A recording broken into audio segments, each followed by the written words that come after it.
that's killing us.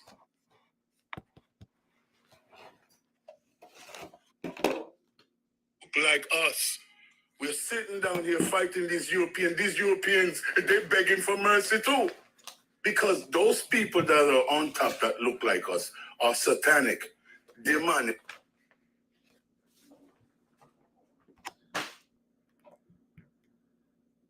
Working with the Pope, working with the Black Pope. Come on, guys. This is time for us to wake up because they laugh at us when they listen to us talk certain ways.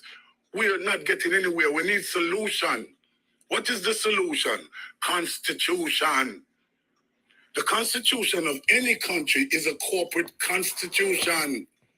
We need to create the people of every country need to find the brightest amongst them who know about law, who know about certain things, and create a constitution for the people so the people can govern the corporation. They took the power away from us. How they did that? Through the birth certificate. When you were born, they took the birth certificate and turned it around into a bond thing and sent it to the stock market. So all of us is trading in the stock market as a business. This is how they captured us paper-wise with a pen and a piece of paper. They enslaved us.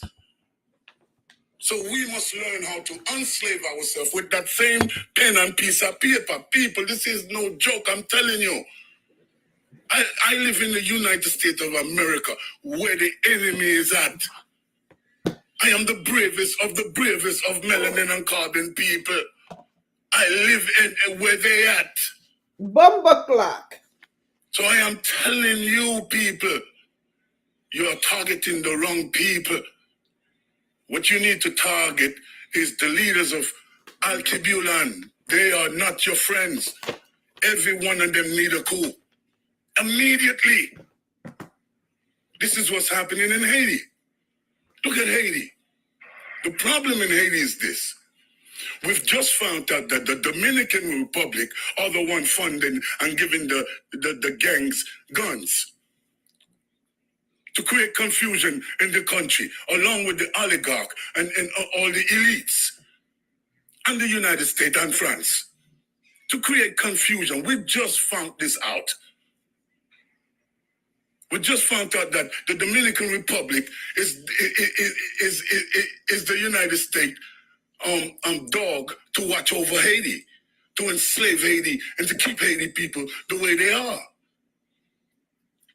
The fight, listen, the whole world need to watch IT, you know. Because if IT go down, everybody else go down, you know. We were the first to fight for freedom, you know, from 1804, you know. Nobody gave us freedom, you know. We fought for it. This is why we are not a democracy. We are not a republic. We are an empire. This is why the Haitian people are so resilient with their ancestors and nationality and their custom. The whole world need to watch IT, and the whole world need to pay attention to how you deal with these so-called Europeans. They are all sorcerers, vampires, spellcasters, and they work in magic over all of us. What our ancestors used to do to them is that they're doing to us. And then they give us Christianity so that we forget that, so that we can't fight back. Well, not the Haitian people. This is why they're afraid of us, because we know how to fight them mystically and spiritually. We know the message they send, and we know how to respond to that message spiritually, demonically, every type of way. This is why they're afraid of us more than anything. So, like I said, we need to go back to our ancestors and reclaim and proclaim the land they took away from us through the Constitution that we're going to create amongst ourselves. Well, this is all I have to say. Thank you very much for your patience and listening. Blessed love. Yearly I King Selassie I Jah Rastafari. That's so. Yeah, can I say something? Can I say something? Yeah, go ahead. Okay. Yeah. What my brother from Haiti, what he said, and Haitian people, according to history, came out of coast of Nigeria, maybe Benin Republic, before they moved to Haiti during the transatlantic crossing. But he talked on a global levels, which he's right. What's happening to black people all over the world? The tactics is the same. It's through enemies within. We don't see Macron. We don't see Joe Biden or any other president coming into Nigeria to take minerals. It's always the people inside that help them to exploit these countries. They never do this thing alone. They do it in conjunction with the people inside, who are termed as the enemies within. Now, we can talk about Nigerian situation all we want. We can say the same things over and over. We talk about unity. How are we going to unite? If the people in the north of Nigeria come out openly and admit and accept that what's going on with their government of 47 years, where Nigeria is today, has been wrong. Now, I can't blame the common man in northern Nigeria about the ills and the backwardness, about the sufferings, privations of all Nigerians. I can't blame the common man. But I blame the common man when he comes and defend the actions of the people that are trying to unalive all of us. The same thing goes with the Yorubas. You are working with the enemy. Not all Yoruba people, because I know there's a lot of Yoruba people. There are some people in the north, at least the last election showed me that there are common men and women in Nigeria that don't align with who you call the puppets. Because these puppets, they have a security buffer. They have protection from the ordinary man. It doesn't matter how they do it with religion or with tribe or with anything.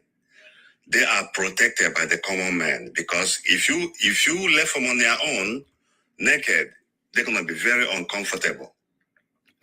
There is no doubt that President Tinubu is a puppet. There is no doubt that most presidents of northern Nigeria, have been puppets for years. I'm not talking about 20 or 30 years, for many, many, many, many years. And this is what has brought us where we are today, where all of us are suffering. The first thing we need to do is to assess our positions. If you remove northern Nigeria and you remove southwest Nigeria, who's left? Who's left for you to unite with? Those people, they don't need us as ordinary people, as electorates.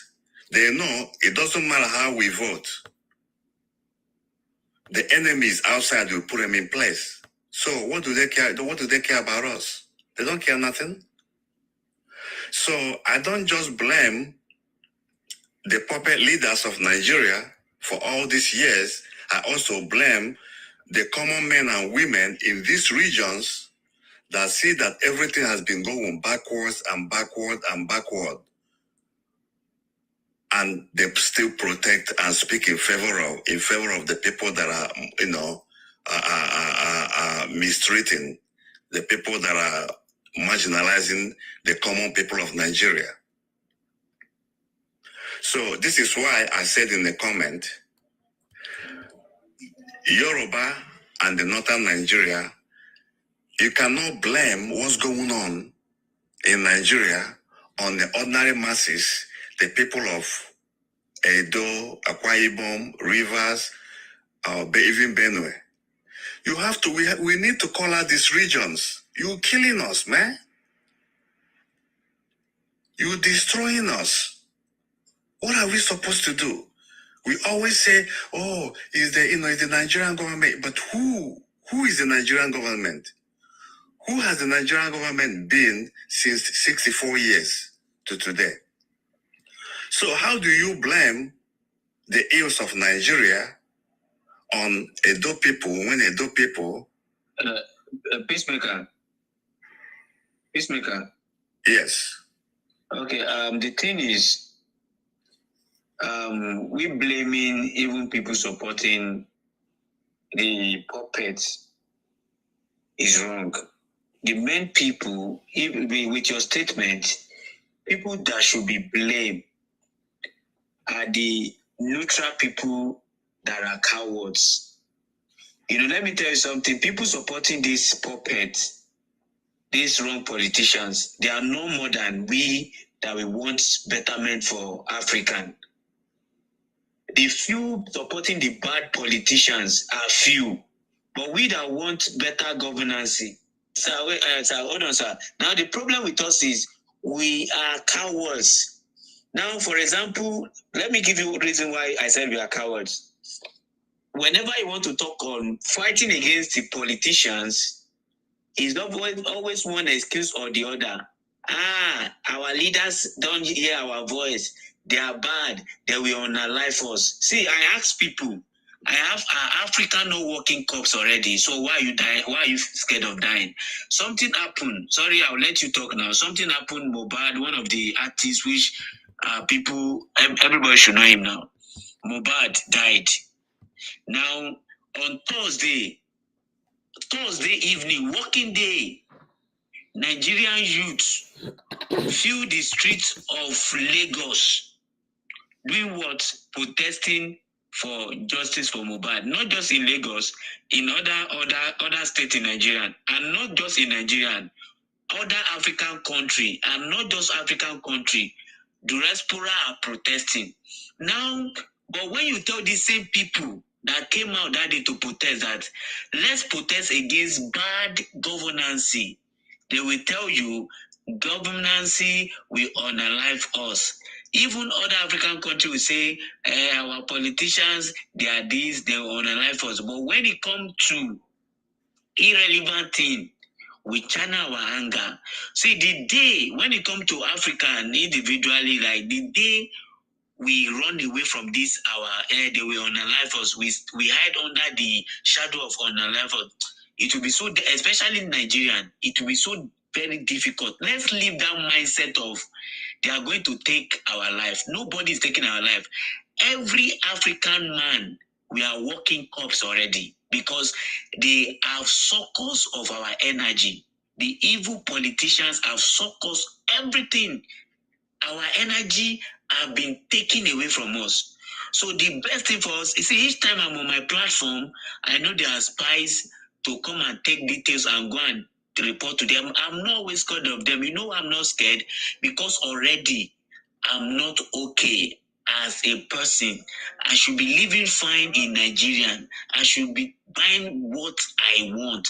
Now I'm not buying what I want. These evil politicians and their family and the people supporting them are living a good life. So what am I living a life of fear for? Let them bring it on. Now bring my own on. I don't. People said you can't fight. You can't fight.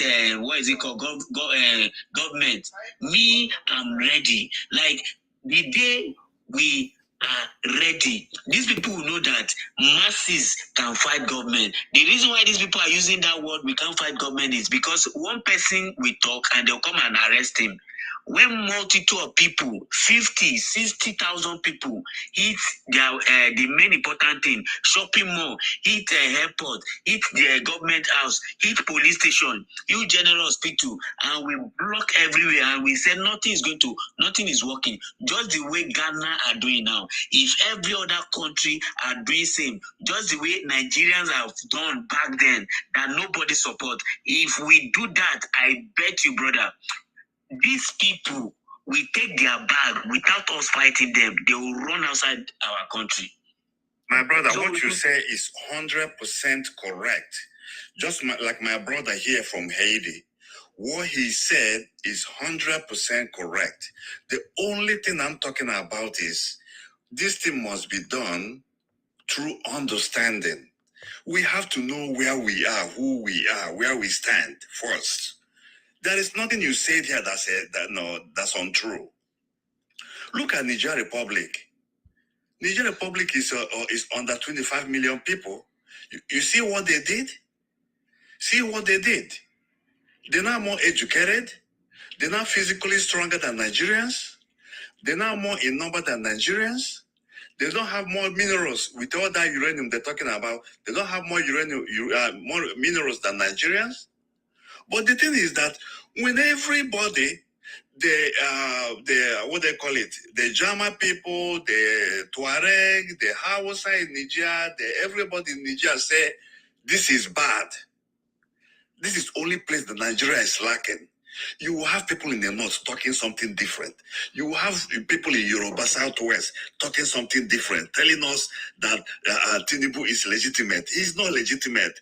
Even the outside world knows that in this past election, Tinubu is not a legitimate president. He's not. If Yoruba say what Tinubu has done is wrong, it should not stand. Not to say it's wrong, it should not stand. Southeast, South, Middle Belt, Midwest, everybody say this is what has propelled Niger Republic to forefront. But for us, you have half of the country supporting the people, that are punishing them. Peter Peacemaker, sorry for always interrupt you. Is not half of the country. People supporting these people are not more than 10%. Sorry for interrupting you. Let me tell you something. When peacemaker are few or many, they don't have voice. But when wicked people are just few, because of their wickedness, and they are always outspoken and they are always aggressive, you always think they are more than peacemaker. It's because of we that we need peace, we that we need betterment of African. We are many than those people that do not want betterment of African. But those people that don't want betterment of African, they are more aggressive than us. That is why I always preach that we should be aggressive as person. We should not be always, gelenge people. We should always not preach peace. I don't want to be preaching peace again. The people that do not want betterment of Africa, I bet you, sir, they are not more than 10% out of 100%. But because they are aggressive, they any little thing they want to destroy. But me and you will be preaching. We are preaching, let's unite, let's use our wisdom to fight them. They are not using their wisdom. They are using their power, their energy, weapon, and everything. We want the betterment of African, we should stand up. These people are not using wisdom. They are using by force. We should take it by force too. And a lot of us are scared of if you look at losing our life. If you look at what Niger has done, how many people died? I see multitude of people going into French military base. I saw multitude of people going into a residential palace of a French ambassador to take him out. How many people died? I don't suggest that people unnecessarily put themselves in danger, in harm's way. Look at what happened in Sri Lanka. Look at Sri Lanka. All of them walked into their presidential palace, some of them in a swimming pool, swimming, some of them in his kitchen making food. How many people died? All I'm saying is, it's a very welcoming news when you give the ratio, people that support and people that are on the other side. It's welcoming news. Can you believe I'm in the USA? I've been in the USA for a long time. Can you believe that today I never ate food? Not because I'm not hungry. I never ate food because all their food is poisoned. All their food is poisoned to get you to the hospital. If I'm in Lagos, if I'm in Owerri, if I'm in Sokoto, I can walk into the market and buy fresh produce, buy this one, buy meat, buy chicken that, not a chicken that ate corn, buy natural chicken and cook it and feel good. After you eat their food here, your stomach get bloated like a pregnant woman for nothing. People think that people overseas are enjoying, that they're happy. You know, a lot of us are not happy. We want to come home. You know, we want to come home. Even though the situation is not the same, but we're feeling some of the pains that you're feeling. You know, so this is why I say puppet regions, because it's not only the president that's a puppet. A lot of people there are puppets too, and I do understand what you're saying, and I think it's a very good plan. Let's try and make this identification, who stands where, and then move forward with it. Because, 64 years of the same thing. If Nigeria is afraid of Igbo leadership, let's sign a declaration, ban Igbo from presidential election so that Nigeria can live, so that the Nigerian children can survive. Because all this Northern Nigeria, Yoruba, Northern Nigeria, Yoruba, Northern Nigeria, Yoruba for 70 years, it's not working. And it's not going to work. For sure. Give it to Akwa Ibom. Let's see.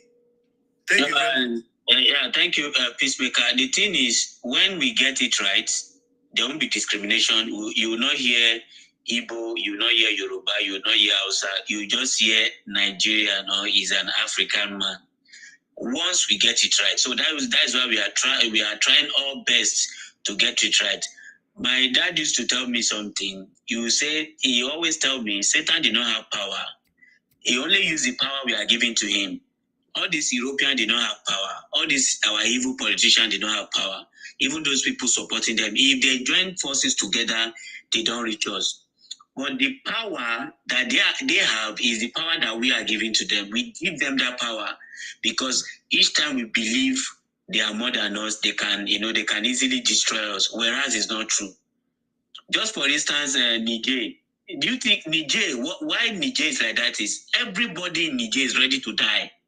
They are ready to lose their life for that nation. Even if Nigerian invade Niger, then see Niger people, their military will not fight. It's the Niger people who fight the ECOWAS military because they are ready. So, but the rest of the African or the rest of African nation, African country, are they ready like Niger? They are not ready. Now, let's talk of protest. Now, you see people that will be reminding you of what happened in Tollgate. Talk of protest now. You see people that will remind you of what happened in Cameroon, in Senegal. They always bring that part to put fear in me and you so that we'll not do it. So now when we realize that these people, the fear they are putting in us, we allow it. But when we stop it, when they bring that fear, when they bring it on, we bring around that nothing you guys can do. We go out there. That's why I keep preaching. And I said, let's African. That day is coming. We'll fix a day. Like we'll say, so day, maybe July 1st or what, just an instance, that all African is marching for bad leadership. We are protesting at once. It's not that we'll leave Ghana. Only Ghana will be protesting. Only Nigeria will be protesting. Only Kenya will be protesting. But we'll do it generally. We'll fix a date whereby we'll say all African country, these days, we are protesting. That is why, I see people, they will say, we come every day to platform to complain. We are not complaining.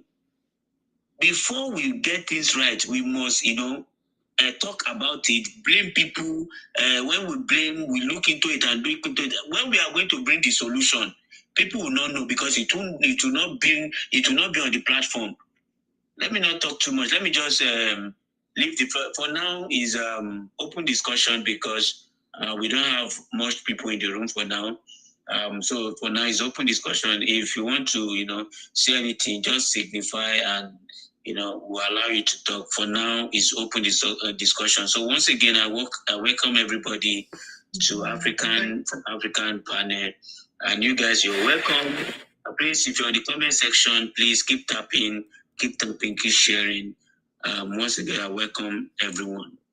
Mr. Dayton, welcome, sir. Welcome. I welcome everybody. Jenna, Thank welcome. You. Creative Mind, welcome. Thank you, BIAFRA, if I'm right, welcome. Peacemaker, thank you for your take. The real man, I see you. You've been here. We've been deliberating us, and people in the comment section. you're welcome. African will be great again. African is, we are doing well for now. Don't let anything, hold us back. No discouragement. I see one guy saying, we will not succeed. It's him and his family that will not succeed. African will succeed. So that is just it.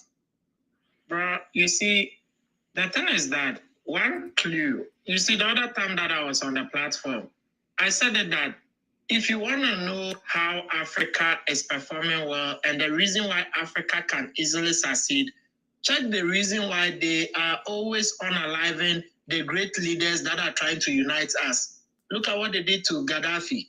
Look at what they did to Kwame Nkrumah. They know Africa can unite. That is why everything that is good for Africa, they try to tarnish it, like poisoning our food chain. Whenever people are being speaking the truth about revolution, there is so many easy ways for us to unite and succeed. So if we cannot succeed, why is it that they are unaliving great people that speak truth? If they know that we cannot succeed, they shouldn't be disturbing or tampering with Africa's their rights and freedom and stuffs. Why do they install their puppets? Because they know that once these people have good leaders, they start thinking on their own, they can go and do way, way, way better. So this should give you simple clue for you to know that Africa can succeed easily. Because if Africa cannot succeed, why are they unaliving the great leaders?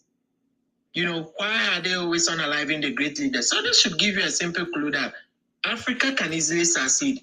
But they know that once they are good people, right people, that become the voice of the people of Africa, that means it's a game over for them. That is why they always try their best to keep their puppets on the crown. Me, I always keep saying there is no victory without sacrifice.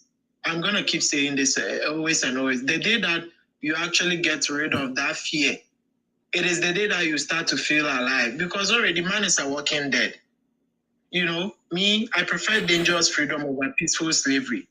I always prefer dangerous freedom over peaceful slavery. But you see, most of these ignorant people. Word of wisdom, right on.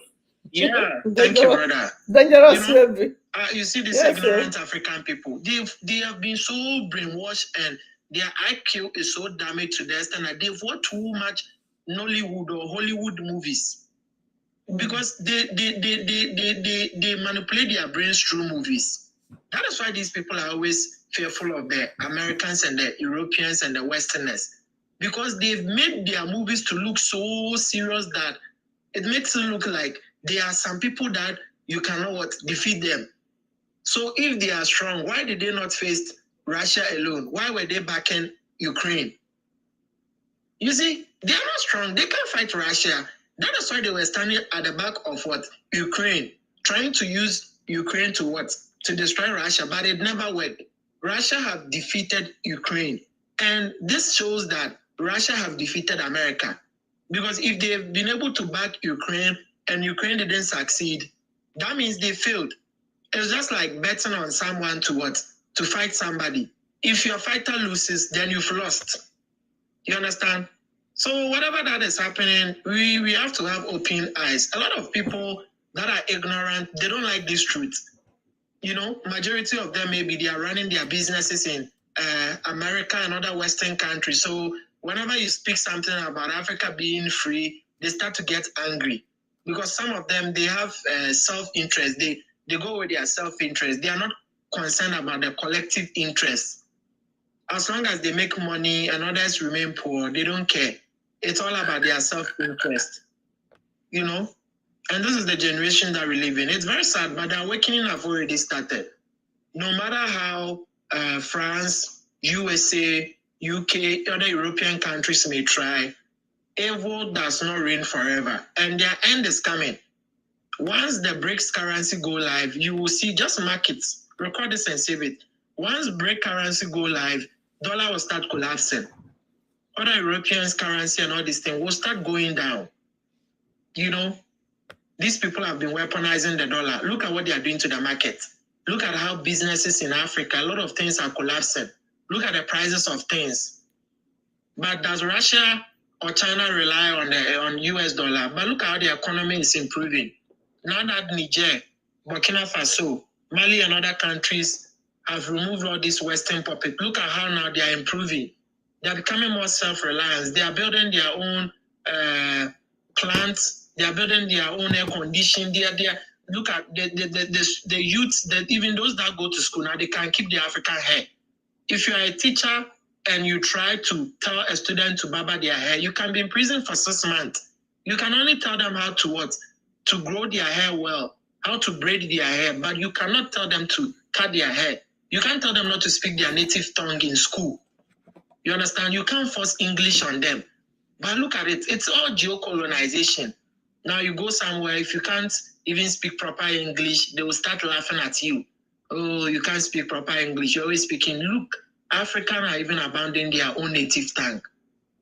You understand? They brag with pizza on social media, sick poisoning food. They'll be making noise with pizza. They'll go and buy it and snap it on social media. They'll be posting it, making all sorts of noise with this Western poison food. It is so sad. They can't even brag with their own African cultural native food. You understand? Why is it that a lot of people have sickness in America? Unknown diseases. They don't even grow well. You understand? Someone at the age of 20, 30, and they look even old and weak. They can't do anything.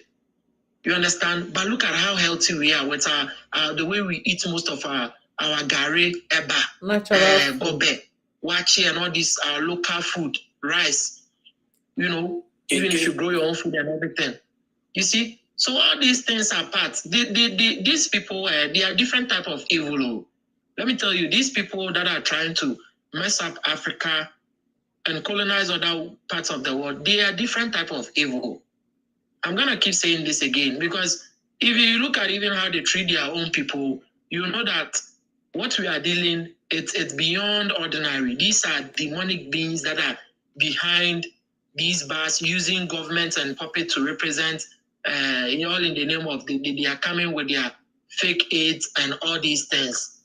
So no matter how it may seem to be, we should know that there are a lot of good ones as out there.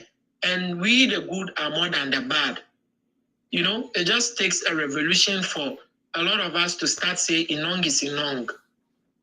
As our brother Tony said, if we all charge and go to the police station, go to the government houses, they can't arrest all of us.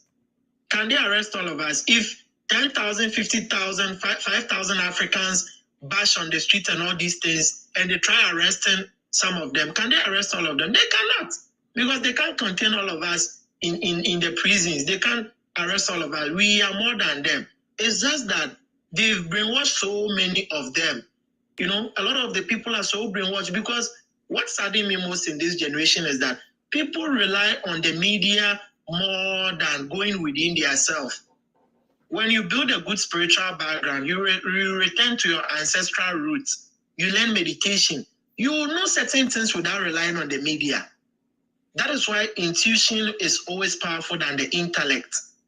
You know, when you have a powerful intuition, it's like your mind become connected to this universal source of wisdom. You start knowing things without even researching on the media. You understand? You say things, people follow you, you do things, it's going on. But they have brainwashed us to rely too much on Google and all this media for information. That is why a lot of the youth are ignorant. Those days, our ancestors, they were very spiritual people. You know, extremely spiritual. Let me tell you something here in Ghana. Do you know that they returned one great Ghanaian man's head? I think 2009. The Europeans returned his head. Yeah, 2009. Yeah, that man, when they came to Ghana and met him, he can speak every language on earth. Very intelligent. He has so many wisdom. He can do a lot of things. One of you guys king. He's a king in Ghana. Yeah. When the Europeans came, they could not defeat him. He was super advanced than them in anything. The guy was extremely intelligent. It was more like, this is what we call King Solomon of our time. He was way, way, way intelligent than the Europeans that came. So they manipulated our own people. There's no King Solomon. He's wiser than King Solomon. He's the real king. No King Solomon. I wanted to So Yeah, from that book. Can I say something? Creative mind. yeah, let me finish. Let me finish small. So I'm coming. So you see, they brought religion to us so that we can become brainless and ignorant. Because if you are spiritual, you can easily be deceived. Someone that is spiritual, they know when you are lying. How can you deceive a spiritual person? You cannot deceive a spiritual person because they know when you are lying. They are spiritually strong in many ways. But when somebody is religious, they rely on a foreign white god. Even when they are being killed, they are being unalive. They'll say, "Oh, let's leave it to Jesus. He will come and save us. Let's put everything to Jesus." You see, that is why Africa is where it is. But once we start collapsing all these churches, these mosques, religions, then that is where we gain our power. Okay, I said it wrong. Thanks. Okay, brother, his name is King Badu Bonsu, if I'm right. His name is King Badu Bonsu also. Okay, can I say something, Tony? Yeah, go, before you go, like I said, people is an open discussion. If you want to come in, just notify that I want to come in and you can come in. For now, it's an open discussion. So go ahead. Okay, all right. So just to touch on some of the things that the last brother said. When it comes to food, today I love when I go into a grocery store, and then you get people trying to read what they buy. Like, no, there's 1, 2, 3 here. I'm not gonna buy this, guys. Those things that they have packaged in there, whether you're reading it or not, you're eating shit. It's as simple as that. They have decided that these people are going to eat this. So you reading there and believing that this is what is inside is not exactly what is inside. So we used to eat good food. I still miss the good food that we used to have when we were growing up. You know, we used to have our mothers used to do African food at home. We didn't have to buy anything. These days, anything that you want to put in your mouth, you go and buy. And obviously, as you go and buy, those people are what? They are putting whatever they feel that this is good for us. They're putting something that they know that is going to limit your intelligence and all of that. And Creative Mind also mentioned something, guys. The food that we were eating, it was good for the body. We were not getting sick.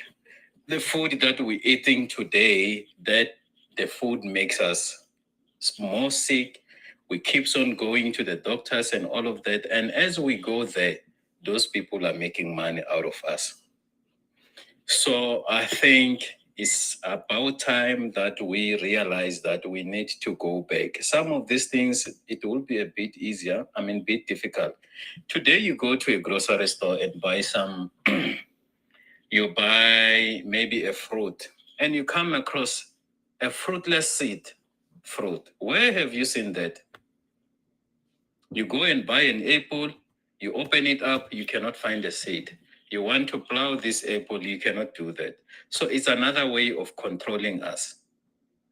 So I think it's about time. I'm very happy for this app. I say it all the time. I'm very, very happy for this app because now we can share the information. It was difficult for us to do this. If you go 5 years or 10 years ago, it was not easy, because we didn't have a platform like this. Though there is some, they limit us here and there, but at least we can still share. We had platforms like Facebook. This was not happening. They control Facebook, what is going in there, what is going out there. So we were not doing this. So this is much more important for us. We're sharing information, we're learning from one another. And those that are saying that we just come here and talk, like Tony said, we've been talking for how long now? 2 months. Yes, we have to start by talking. We cannot just stand up now and go and do action. What action are we going to do? We need to educate one another and say, guys, this is wrong. We have to do it this way. So I'm definitely sure that we're on the right track. We'll definitely get it right. And one thing before I go, Most of the people that are trying to derail us, and I'm not attacking anyone, but I've realized most of the people, most of the brothers that are in the West and America, those are the people that will come and say colonization is not a problem. And that is a problem. We need to realize that it's a problem. We need to deal with it. So this is what I will say for now, guys. Someone can come in and say something else as well. Jenna want to BIAFRA, do you want to go? If she can go first, it's okay. Obi, are you there? Are you there? Do you want to go first, or Jenny should go first? Let Jenny go, please. Let Jenny go, please. Okay. Before Jenny go, please, if you are watching anywhere you are watching, keep this page. We need this page. Tap the screen as many as you can, please, and share it to friends and family. That's how we liberate our people. Thank you. Go ahead, Jenny. Yeah, I wanted to say something. I know it's not going to sound good. I don't know if the person is still here, but it's the truth, and it's the truth, and the truth will always set our Africans free. Somebody was talking about how he wants Nigeria to give the Igbos power to rule, and I'm going to say this: Igbos will never rule in Nigeria until we liberate Africa, because there's a theory that Bantus can never rule over some certain types of people, and they will fight to their bone to never let an Igbo person rule their country.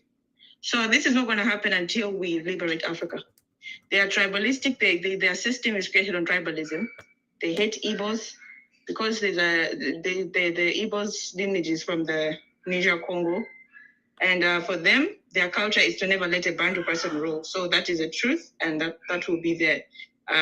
We have to liberate our people first, and then we have to enjoy Africa altogether.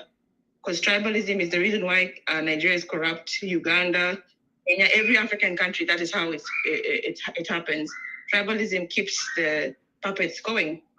So that's how it is. They will fight to their bone to never let an Igbo person be a president. That is how we all were watching what they did to Peter Obi. And we also, what was happening, most of the people voted for Peter Obi, but he never got his justice. So, yeah, it is a painful truth. It is very, very painful, but it will never happen for an Igbo person to be a president in Nigeria.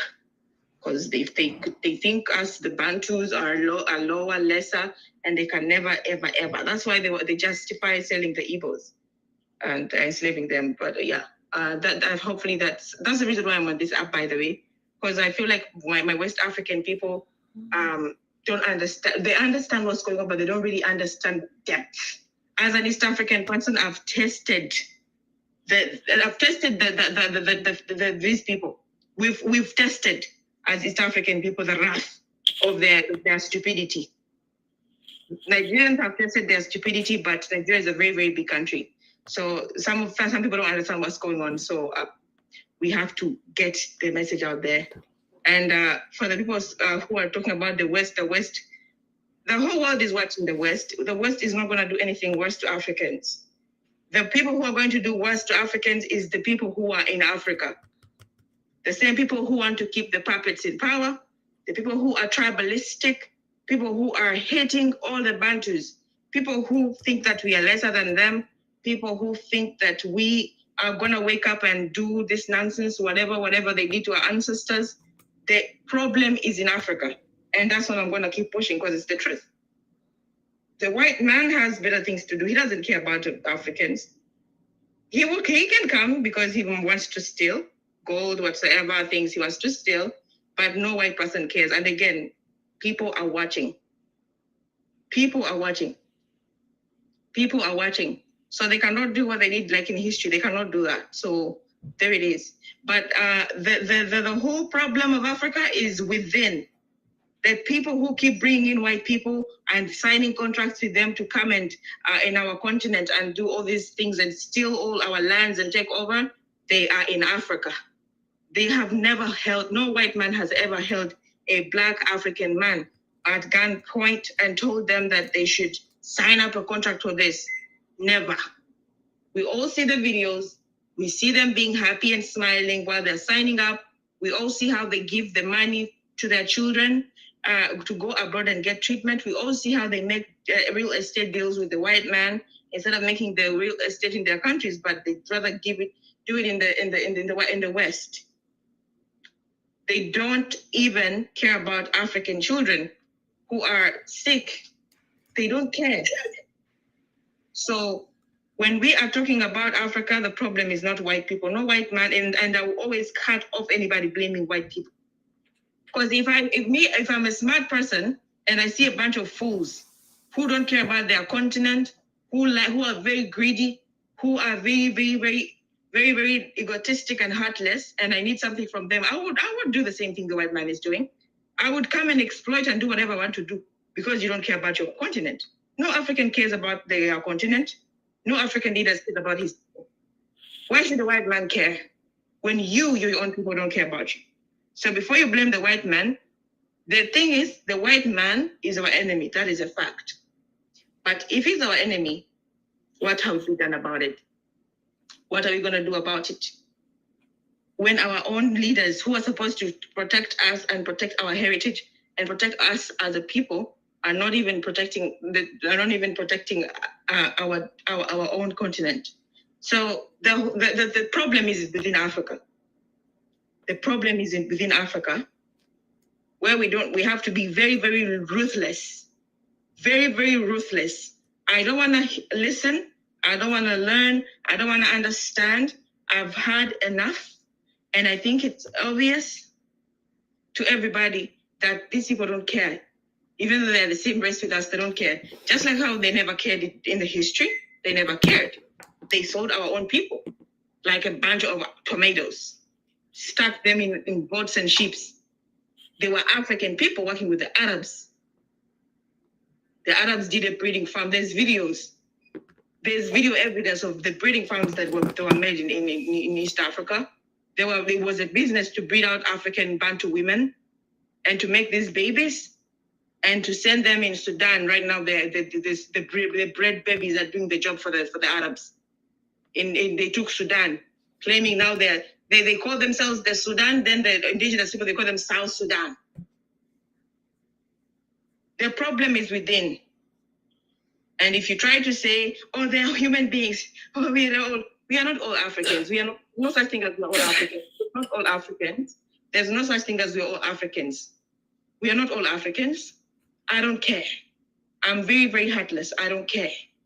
I do not care. We have to fight for Africa. And some people think this is a joke. Don't worry, sister. You are not heartless. You are just being protective. You are just only defending your territory. Self-defense. Thank you, Leighton. Yeah. So the thing is, there's no such thing as we're all Africans. There's no togetherness. I am not together with anybody. I am just a Bantu person fighting for my people. And I know the map, as you can see the map. And also this Nilotic thing, I don't think we should, there's no such thing as a Nilotic. These are Bantu people who are living by the Nile. In the Bantus, starting from Uganda, they were living with the Bantus. If you search Nilotics, they're going to show you Congo, Uganda. They stretch from all this area. So there's no such thing as Nilotic. It's a divided thing. There's no Nilotics. Nilotics are Bantu. Nasib, take your Eritrean nonsense somewhere else. Take your nonsense somewhere else, okay? Take your Eritrean nonsense out of here. Because the whole thing of saying Nilotics is divide. We have people, let me tell you something about this nonsense. In Uganda, Kenya, we have the so-called Luos and whatever, there's Nilotic groups. They speak Bantu languages. So if Bantu is a Bantu speaking whatever linguistic, why is it that the people who speak Bantus, that it's confusion? They cause confusion. They have different types of things to divide Africa. We say you are Nilotic, You are this, you are cool. This. These people, the yellow ones, I don't care about yellow. If you're yellow, I don't care about you, not African. If you're blue, that is what I care about. Blue and green. If it's not that, I don't want to hear it. Because when you see who is distracting Africa, yellow, so-called Cushitic, so-called Chadek, so-called Berber. The Berbers, they don't even there. They bred out the Berbers. The Turks, the Ottoman, they bred out the Berbers. There's a small portion of the real indigenous Berbers, and they're also Arabized. They're also radical. So I don't care about them too. Everything yellow is the problem of Africa. Everything yellow is the problem of Africa. And everybody who looks like the yellows, you know who they are. They are the problem. Their countries are unstable. They're tribalistic. They cause chaos in Africa. They support Christianity. They support Islam. They push this narrative. I don't want to hear it. I'm going to stop there. The best way to unite Africa is for all Africans, or for most Africans, to be Pan-Africans. Zaga, I want to say something. You're very extreme. It's concerning. You shouldn't be concerned about me, Nasser. Trust me, I am very radical, by the way. I'm very extremely radical. And you are right, but I'm just saying. I'm ready to die. So whatever you say, it doesn't concern me. You don't erase the you are right. The context of Africans across the mainland. You're not the default that decides it for people. Many of us are proud to be African. Hello. Can you mute him? Mute this guy. Hello. I'm entitled to an opinion. Listen. You're not a Nilotic. You're a mixed breeded Eritrean boy. So I don't understand why you're talking for Nilotics or Nile people. Why are you talking? I consider them to be my people as well. There's many in my hands.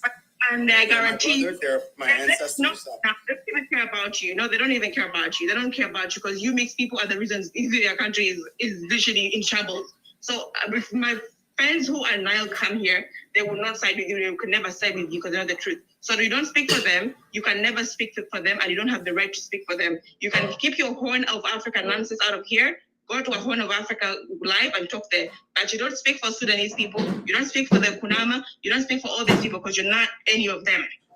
That's What's true. your tribe? What's your tribe? True. Yeah. That's true. You're not wrong. I don't speak for anybody. I'm here as an African. I'm not here with any foreign matters. I'm here because I'm interested in African interests. Are you Dinka? Are you any of the tribes in the I'm not. You don't speak for them. I know I don't speak for them, but like I said, I'm here for African interests. It doesn't serve to put everybody in one group as if we are all the same. No, you're not. You're not. You're a mixed guy. You have Arab blood. We don't care about you. Okay, that's fine.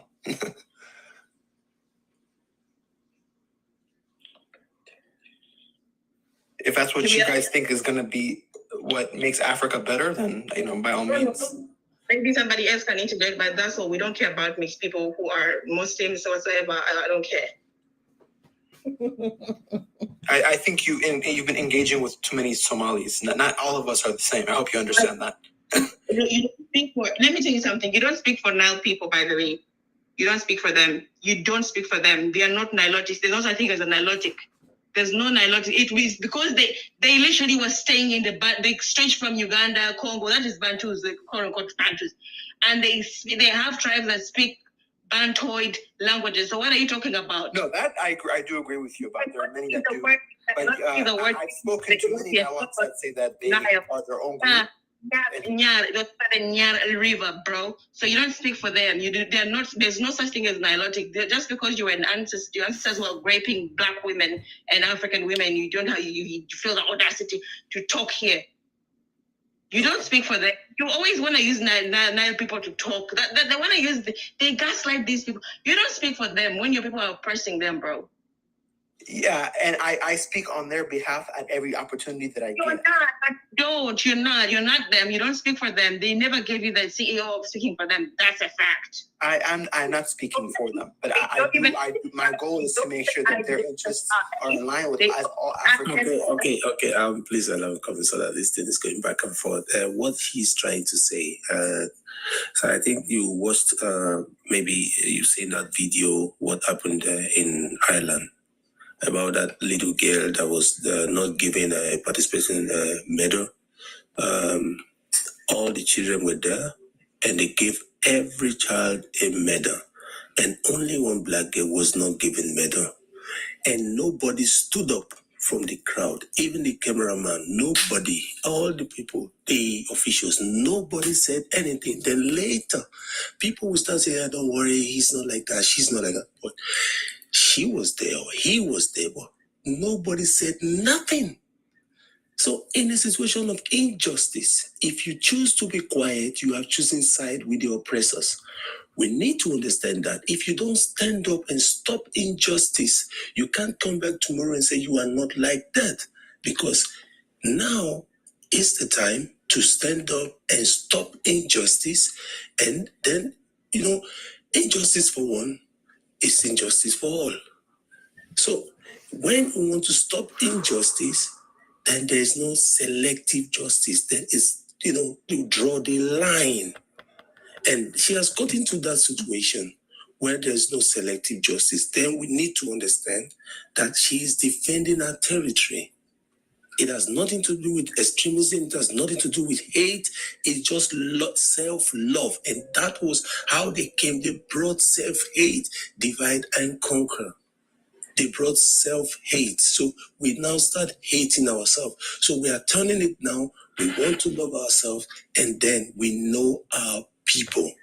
So if you start fighting your people, telling them that what they are doing in Sudan, what they are doing in other places is not right, then you've started it. If you start, we will support you. But if you don't start, then the line is drawn. That is what she's not trying to put here. I just want to make it very clear. That's why I use that as an example. I understand why she's. That's why I use that as an example. I don't think you get it right. I understand what treatment there is towards. Hello. I'm going to ask you a question. When did the Nile Bantus give Eritreans the right to speak for you? That's why I came up, because I'm trying to understand what gave him the permission to speak for us. I don't speak for you, and I'm not the representative or the CEO. I agree with you. I'm just speaking based off of my conversations with not a lot of people, what they told me. Bro, we never mentioned, who are you? Like, we never mentioned Kushiriks, whatsoever you call yourselves. Who mentioned you? Who mentioned your people to come up here to speak? And the problem with these people, the nonsense school brain they have low IQ. When we say Bantu, they think Bantu is a cult of people who have one culture and one way of life, and they have their own history. You're so stupid and deaf. If that is the case, maybe I don't know enough to speak. You are right. So I'm here to learn. Bantu people are a bunch of cult. Bantus live in Nigeria. Igbos. The Igbos have different ways of life. They have different culture. Ugandans have a different culture. When you go to Congo, they have a different culture. South Africa, they live a different culture. Like, what are you talking about? I don't understand why. Maybe I'm wrong then, Jenna. I'm here to learn. So if talking shit and thinking don't even ever police me in your life, you shitty man, telling a Bantu woman, a Bantu. I'm not policing you. I have no authority over you. I'm just here to learn. But okay, they said the ones that come in here and say that they're here to learn, something is wrong with that, because at this point, you shouldn't be here to learn anything. You should know what we're fighting for and who we're fighting for and why we're fighting. So what are you coming in here to learn? I think our sisters already told you to bounce. I'm gonna talk like our people now. I think you better get off of here, because our sisters are not okay with you. And you didn't come to learn nothing. What did you come to learn? Learn what? Learn that we're angry. Learn that we want our entire planet back. Learn that we are standing up and we're not taking shit from nobody no more. Is that what you came to learn? Because what did you come to learn? This is not your secondary school. What are you coming to learn? They said get off. They said leave them, and you have no voice. So I think that's what you need to do. You don't find that respect the sisters. There's nothing here for you to learn. I respect each and every one of y'all. There's nothing here for you to learn. Tony, we've got a topic by the way about today. Let me write it down because I don't want to forget. Keep going, my sister Queen. Don't worry. There's a topic I wanted to talk about today. Yeah, I thank you, Queen, for actually talking. I just remembered now. Go on, Queen. You better remove this guy now. Now, I'm just saying, we've been warned about people who are coming on the panels and said they're here to learn. There's nothing for you to learn. Either you know or you don't know by now. Either you know or you don't know. Either you know the enemy, you stand with them, or you know who you are and you stand with the real people. Not coming in here saying that you're talking for these people, not coming in here validating for this and verifying that and clarifying. Well, nobody don't want to hear that. We want to hear how the fuck we get off our planet. We want our fruit trees back. We want our planet back. We want these people to stop killing our people. We want these people to get out of our minds, stop digging in Mother Earth and taking all the minerals and using them for nonsense and making us fight against each other and all that kind of stuff. We want our people to come together, period, and stand as one. We want a united universe. Irritate. So what are you coming to learn? Women of my caliber. Right on. Okuna hona ndi Queen's office abine on.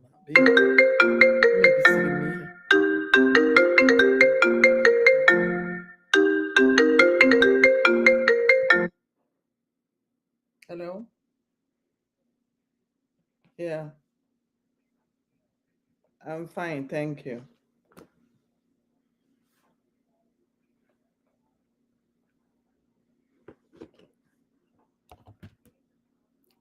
First of all, you're gonna pay me my 4 hours of yesterday. You remove all my shift. Listen, you guys have been doing it. Listen.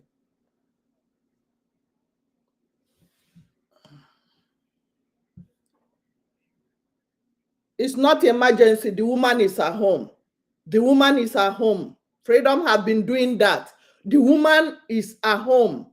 That's why you remove all my shift. Call me right back. Oh, you better call me right back because you guys have been doing the same thing every time. Do you have any videos up on your platform? You use me to start job and you do. Keep talking to you. We can't see you. You don't even know your face. Like what? I'm not ashamed. I'm not afraid. Like I said, I'm here. I'm not ashamed. I'm not afraid. Like I said, I'm here. I'm interested. We don't know that you're not being afraid. They just want to know what are you here for. Like I just want to understand. You said you're here to learn. Learn what? I just want to understand what direction we should go as Africans. Dropping the labels. What's going to work for all of us in order for us to be united? That's what I'm here for. Any other? I Why is my watch not even taking that? The first one who got on your case. So I came in. Are you a Muslim? Maybe I came in. So, are you a Christian? Are you a Muslim? Yes. No. So why are you a Christian? Are you a Christian? Yes, I grew up as a Christian. So why are you a Christian? I grew up as a Christian. From being a Christian? That's a good question. What have you been from being a Christian? That's a good question. I mean, a lot of the time, being a Christian in Africa, Okudova. Are you sharing it? Share it to deliver some people. It's understanding the impacts it's had on, I've always been a debater to argue. How many people are talking? How many people are talking? How many people are talking?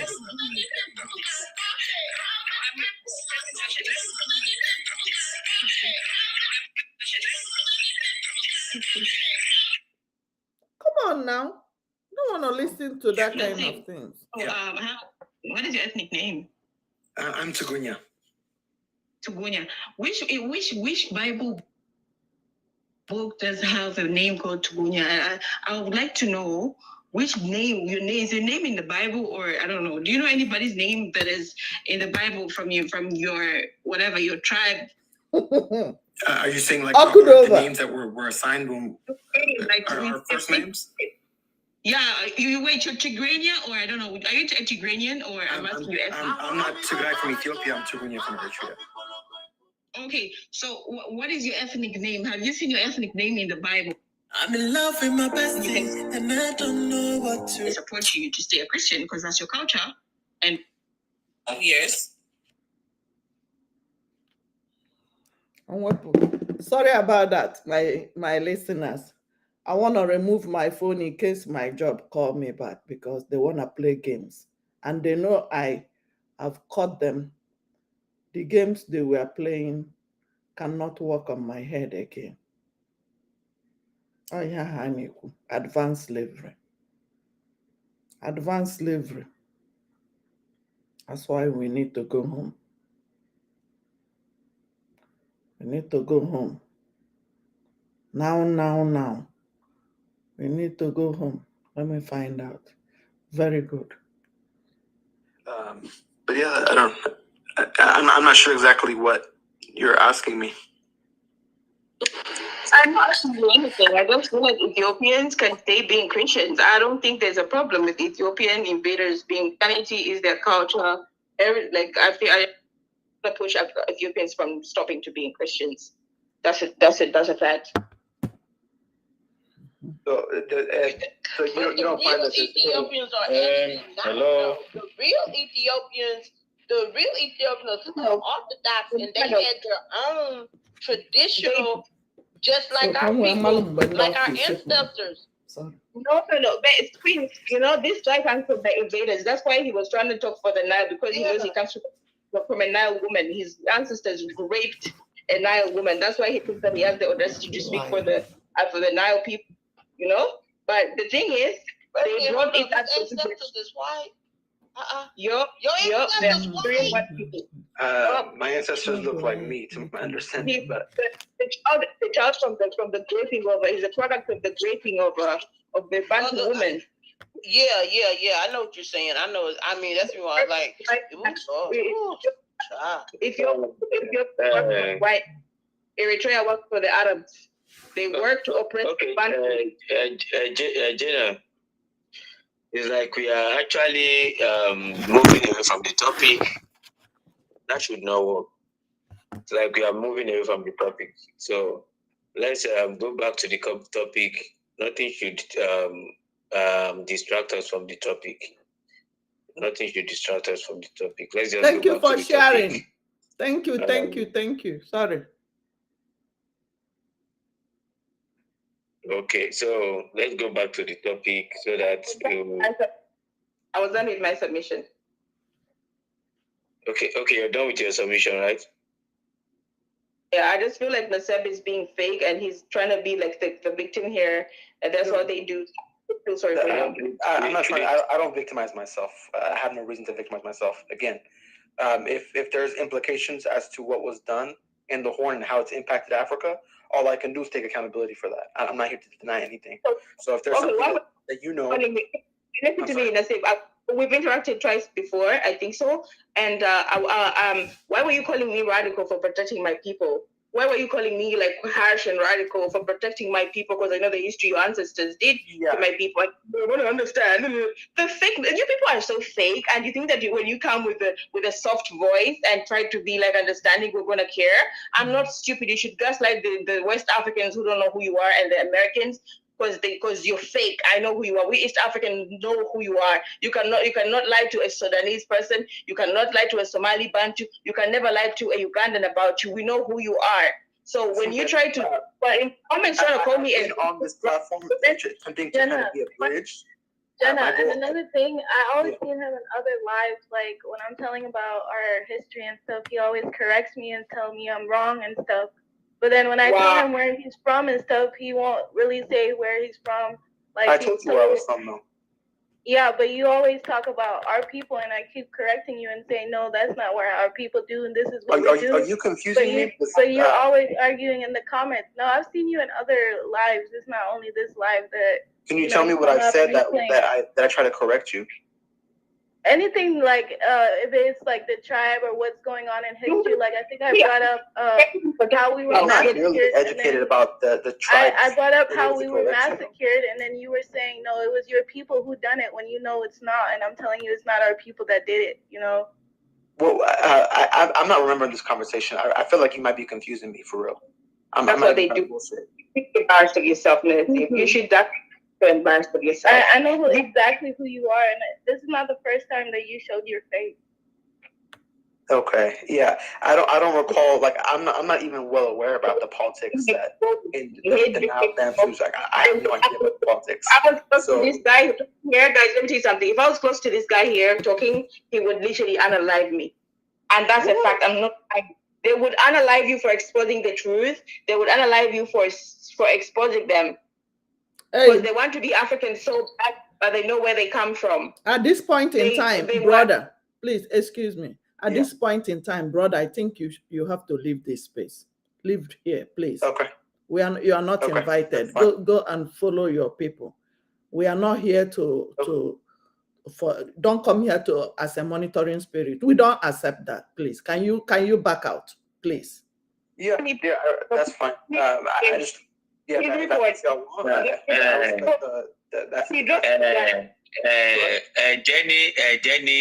Obi Biafra, the thing is, I don't know him. You people know him because me, I'm kind of person, I try to study people before. There are people I don't like. There are people I can't be friend with. The people that don't like my people that don't like Africa.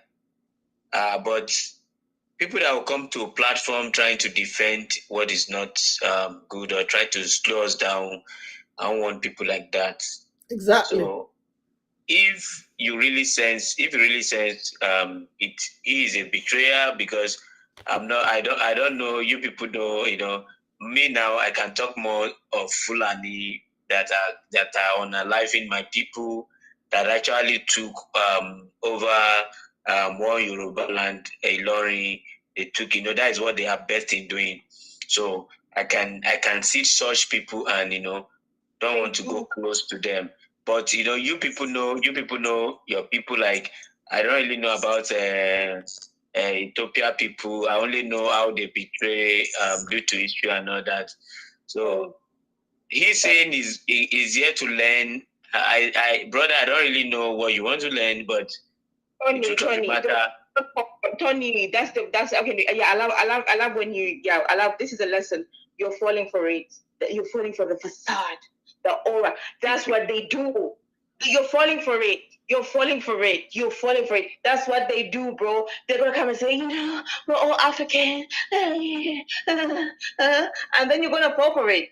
But deep down inside, they want to unalive you. That deep down inside, they don't like you. They hate that you're hosting this live. The reason why they're coming to say this is because they want you to end this topic. They don't want to get exposed. No. That's not the case, though, Jenna. I speak for myself, though. Let me be honest. Okay, wait a minute. Who do you align with, though? I'm trying to figure it out because I'm kind of, I don't understand. Where do you live? Who do you align with? Who is your people? Like, what are you mixed with Arab? What's going on here? I have African, but I'm confused. Excuse me, I think this is excuse me, please. I think this is enough now. It's two ways. If it's gonna leave, then so be it.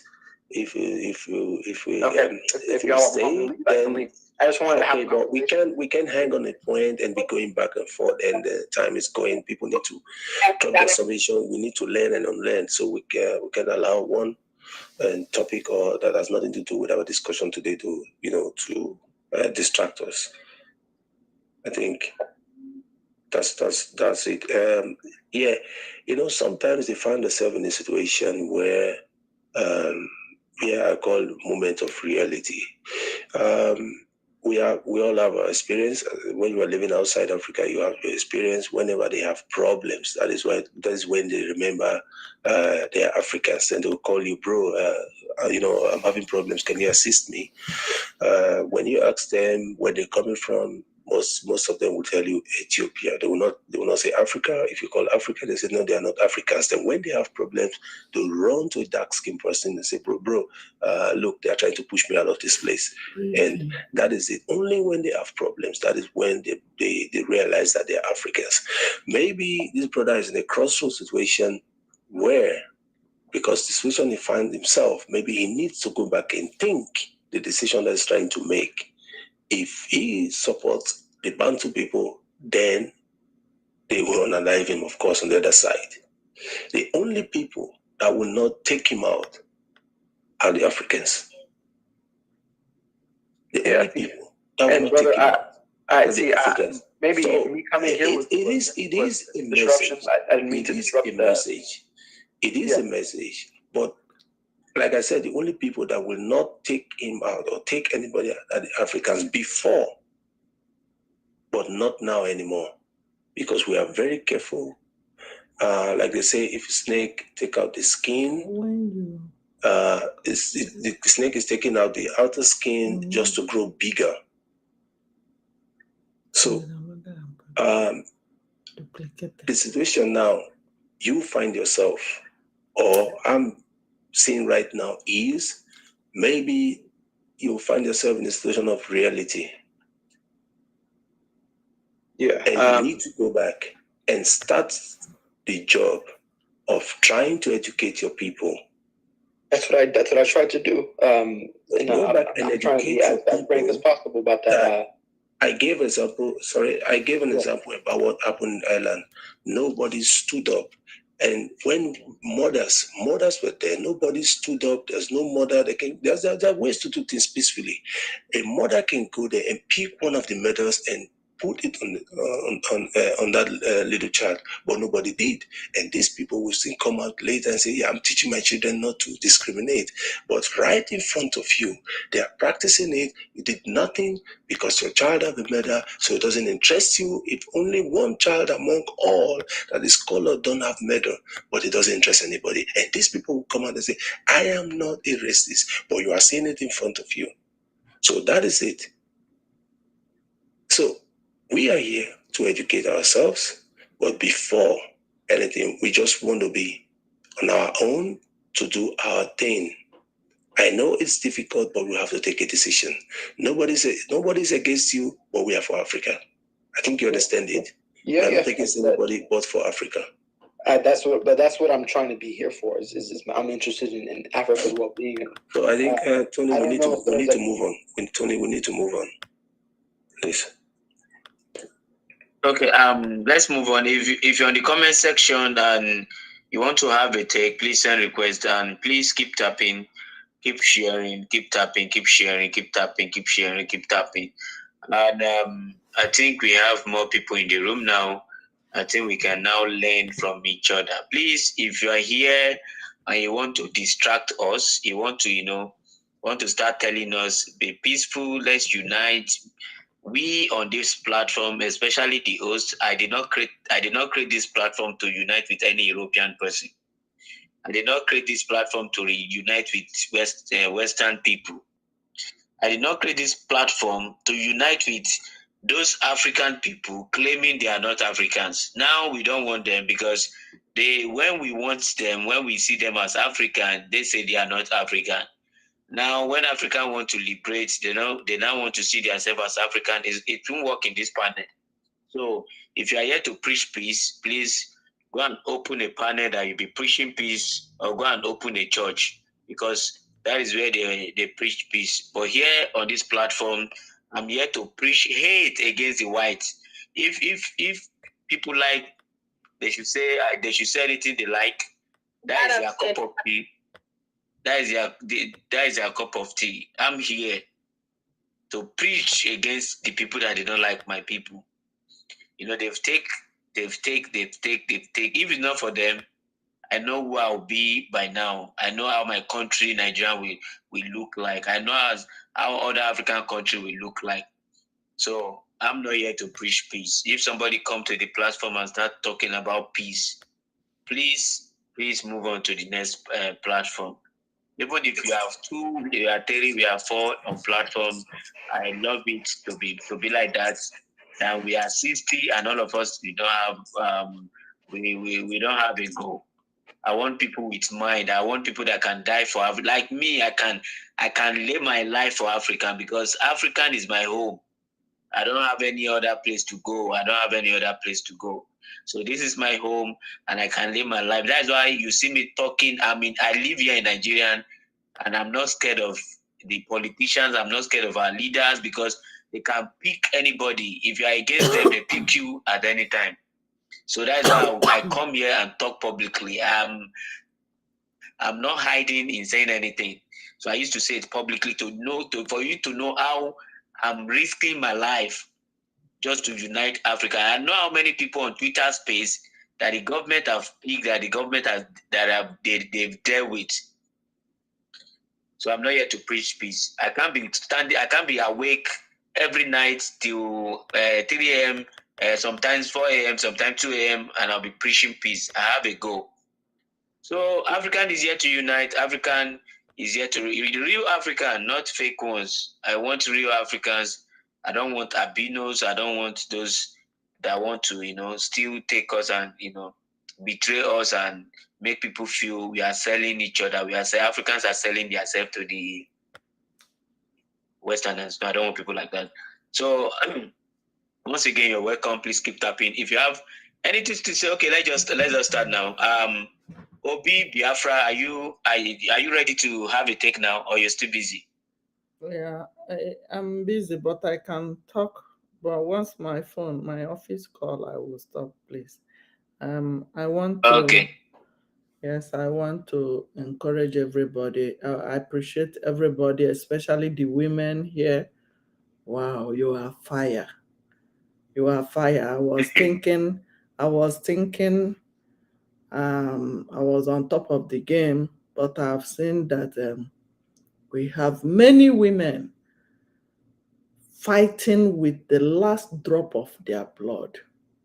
We need more. Thank you so much, especially these our two sisters that spoke just a few minutes ago. Keep the fire burning. Thank you so much. I appreciate all of you. Please, the guys, you need to buckle up. We are not going to war with women. Women are supposed to be your backbone, not being in the front. I want more men spitting fire. Please, whatever you are doing today, double it up. Double it up. Africans are awake now. We are waking up. We don't want any infiltrators. Any infiltrator here should be dropped down. We don't have time for you to come and say you are learning. What are you learning? Learning that I'm angry or that you have pushed me to the wall. What are you learning? Please. We are crying. You can't slap me and tell me how to cry or come and check how the tears is coming out. We are crying and I swear to God, we fight back. I swear with Okike Abiyama that made us. We must fight back. We must deal with anybody. Nobody stops a moving train. We are moving now. If you put your head, woto promise, no mercy. At this time, at this point in time, we are not looking back. We don't care who you are. We know they are monitoring us. We know they're listening to us. Stay on the background and listen to us. We don't care. Invite your terrorists or whatever you call yourself. We must fight back. This is the time. That's why I always on my camera, so that you see me. We must fight back. If you try to betray us, we will bring you down and crush you. I don't care if you are my mother or my father. You can't stop us. Our forefathers have suffered. Our fathers have suffered. We have suffered. Our children. Come on. We must stop it. We must liberate ourselves this time. We don't want our children to come back and start fighting this kind of thing again. It is time. It is time. Time to go home. Time to liberate our people. We have all it takes to be better than everywhere. Just mention it. The mineral resources, God, Okike have blessed us with many things, but you don't want us to breathe. We must breathe. We must puncture your stomach and breathe by force. This is the time. You heard when our sister was saying that she's not scared of death. Neither do I. I'm not.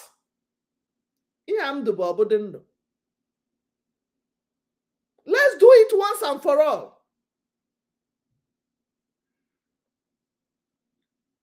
And Americans, even the black Americans, you better join what we are doing. You think you are free. Look at how they don't even, you don't have language. The slaves, our people, they took away by force. They covered their mouth so that the language would die. So that no war song, no songs of war. Because you know those songs will move people that want to fight back. That's why they chain their mouths. So that they will not speak dialect, our languages, to the kids they will give birth to. That's how our African language were wiped away. Today, they made Hispanic second language in America. But you have people that you call Black Americans. Share this video. We want to liberate everybody all around. We are going home. We are not stopping. We are not looking back. We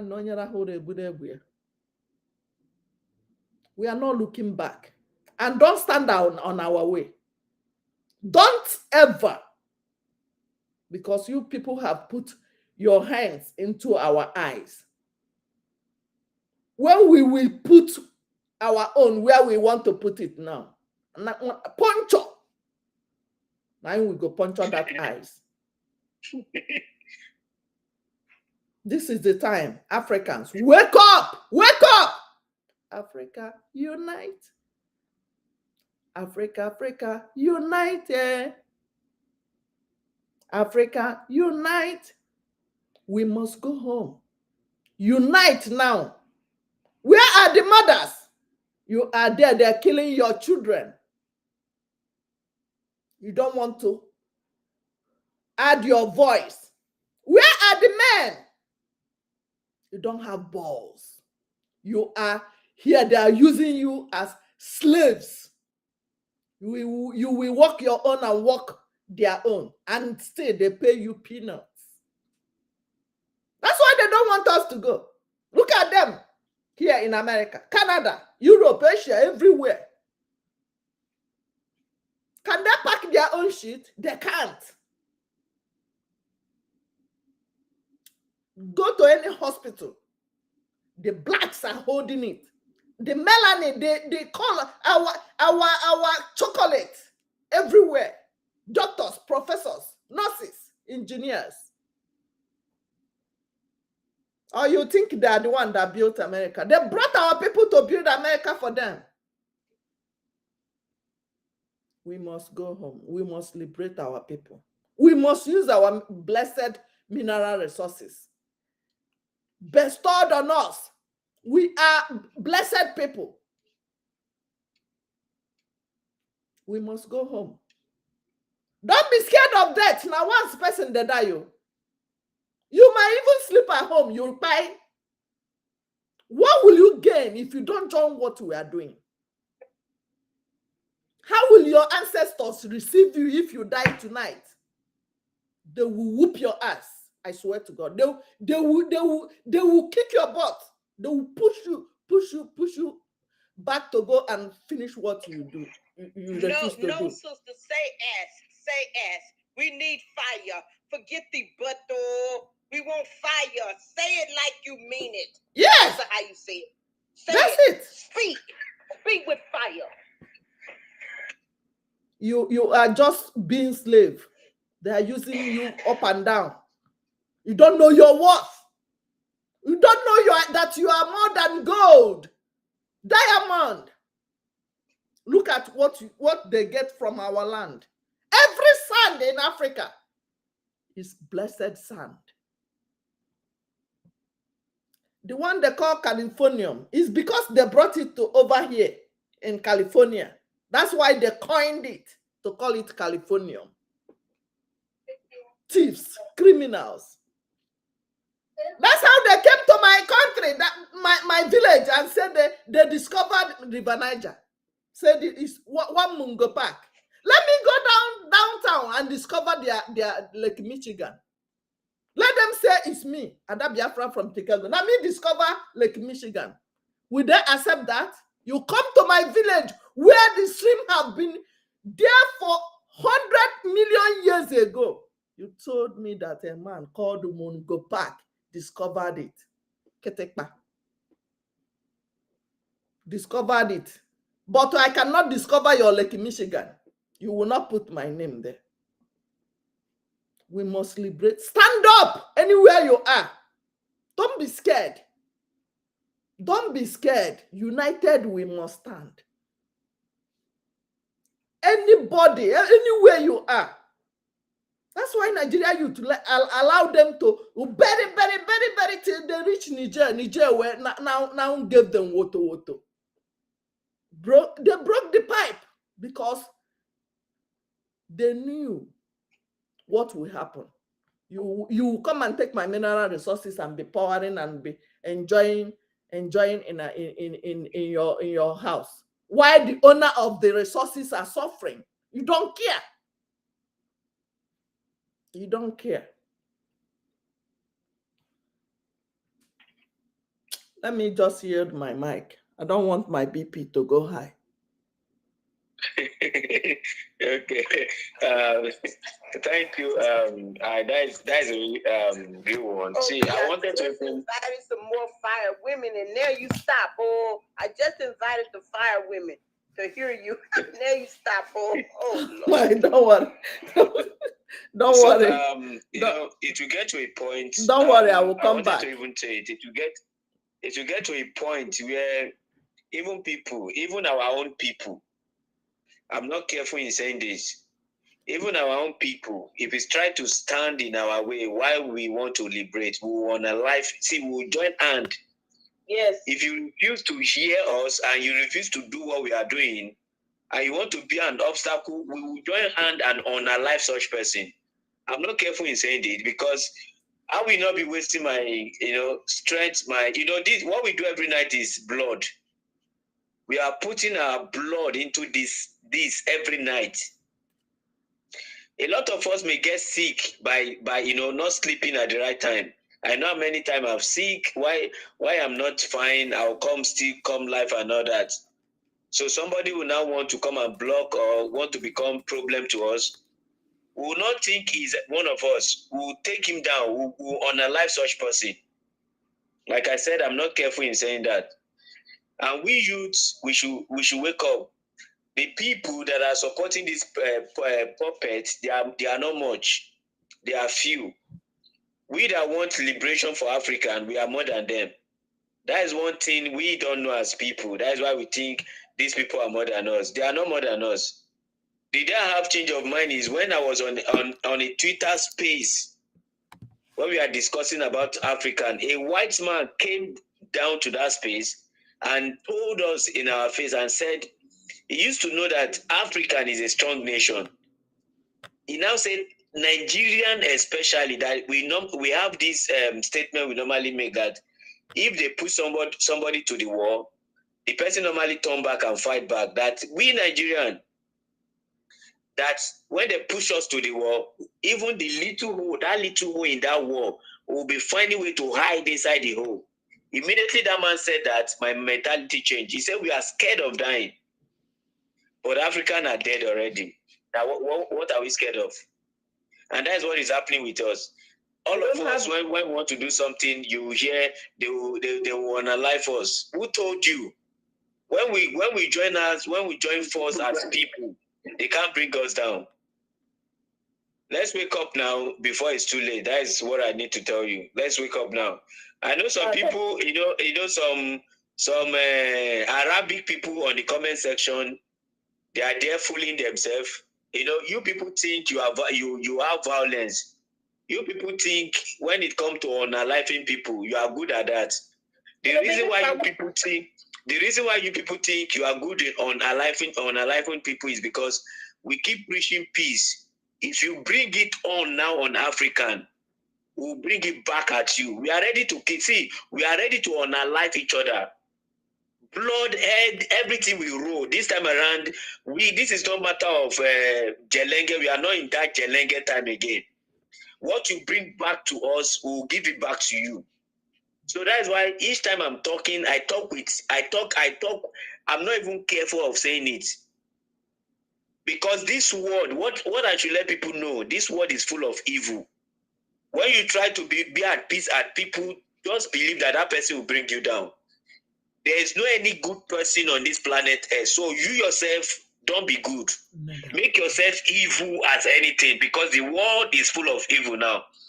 When somebody is bringing what at you, return it back to the person.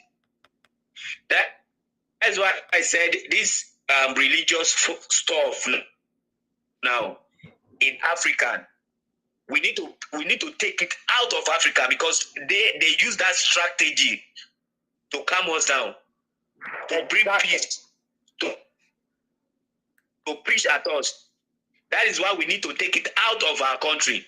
That's why we need to take it out of African. So let those people that want to serve it and start preaching peace, let them go to hell with it. But we as person, we reject peace. We don't want peace. We want problem. We want violence. We want problem now. How many of peace? 2,000 years. So that's it. So if you are Arabic or if you are whatsoever, you're in the comment section. They are here. That's why I'm saying it. They are here. If you are here and you are saying rubbish on the comment section, bring it on. We are ready for you. So let me just leave the floor, and one by one I will run. Yeah, sometimes the comment section. It's just a suggestion and advice. The moment you know them, ignore them on the comment section. Don't respond to them. Just ignore them and let them write, and then when they are tired, they will go. We will not bring them up on the panel, but just ignore them. And that is it, because it's a public domain, so that's why they can come in. But with time, we'll carve these things, and then they cannot join whatever we are doing. But for now, it's open to everybody, so that they can come in. But please, just ignore them. Allow them write whatever they want to write. Ignore them, and that's it. Because they are begging for recognition. People, or the people they want to join, don't want them to join them, and we've allowed them for too long. And I think the line is drawn now, so there's no problem. Let's move on. Bunch of terrorists. Speaker. We'll give the next speaker the floor. Tony, please. I think you know the line, so let's move on. Thank you. Okay. Once again, if you're in the comment section, you're welcome to our live. If you are not against us, send requests. I'll bring you up. I used to say everybody have right to his own opinion, just like as Allah is begging to be African. Allah know that African is now great. They want to be African. No way for Allah. Allah, get away. So now I'll be leaving the floor, the space to I think Queenie, please unmute yourself and have your take. 3 minutes. Oh, okay. Thank you all very much. I just want to say that, of course, I am for everything that you all have just spoken on the panel. It's time for us to stand up for ourselves and reclaim what is ours. And our ancestors did fight with fire, and we have to bring more fire and we have to use every means necessary. And what I mean by that is, I want whatever those people, whatever we call our seers and all these people that's been working their magic, they need to rise up from the depths of hell and help with this thing. Because if you could do evil against our people, surely you can do something to stop this mess. Because there was seriously something done to us. Now, we are the children that is on the lower ground of this, and we are waking up. That means that the above ground, meaning our ancestors that's above us and that have gone to the land of the ancestors, they are waking up. And that means that the great sun is waking up. Everything is waking up. The fire is here. And we need for our men to match the women's fire. And we need to know what we are fighting for and what we are coming together for. Because if you don't understand it, then it ain't no use to you fighting. We need, and I'm going to tell you what it is. We need to dismantle their MF machines. Because right now,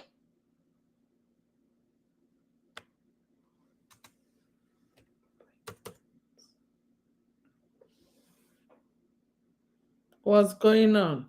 Thank you, my viewers. Thank you for joining me. Desmond Onyeka, Benjamin, Chikodi. Queen, your network. Keko Numel, Ahocham, everybody. Yeah, Thank you. Share garden. it. Actually, the bread to Ekpasami. Thank you.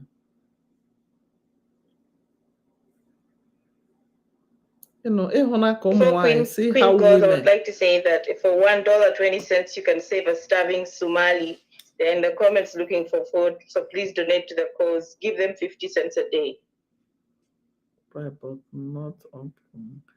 Africa. Yes. I just protect myself. okay, I guess y'all can't hear me. Before I did just yet, but let me just add this.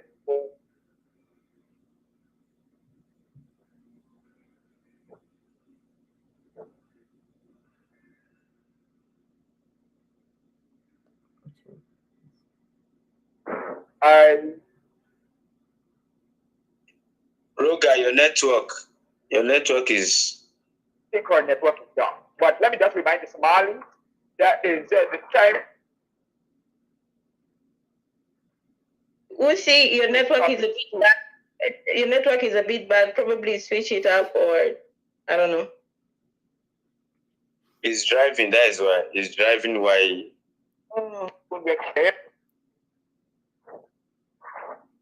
Yeah, I think that was for some of the network. Yes, you hear me clear now? Yeah. Okay. All right, my brother. So I'm so pleased. It's a pleasure being here today, and I am so grateful for you, honorable people. What you're doing is the right thing today, because every time an African brother or sister start up to talk for themselves, they always put it as he is being racist, or he's being a terrorist, or he's disorganized. However, it is time. And before I continue, I just want to ask the panel, are you hearing me clear? Yes. Good. Yeah, this is time. And let me introduce myself. I'm UC Rogers. I'm a displaced African. I'm from the country of Guyana. It's in the continent of the South American continent, just before the Caribbean. And I am a geopolitical analyst. I follow everything that's going on in Nigeria, South Sudan, Eritrea, Somalia, Ethiopia, Morocco, Tunisia, all those countries where they are destroying my African people, even the Congo and Kenya.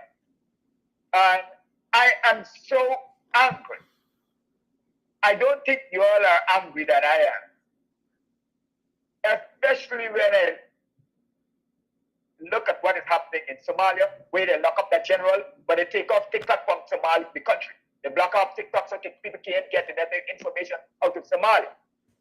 And what they're doing to the Bantu people, what they're doing to the Bantu people, it is just a matter of time. Trust me, my brothers and sisters. It is just a matter of time.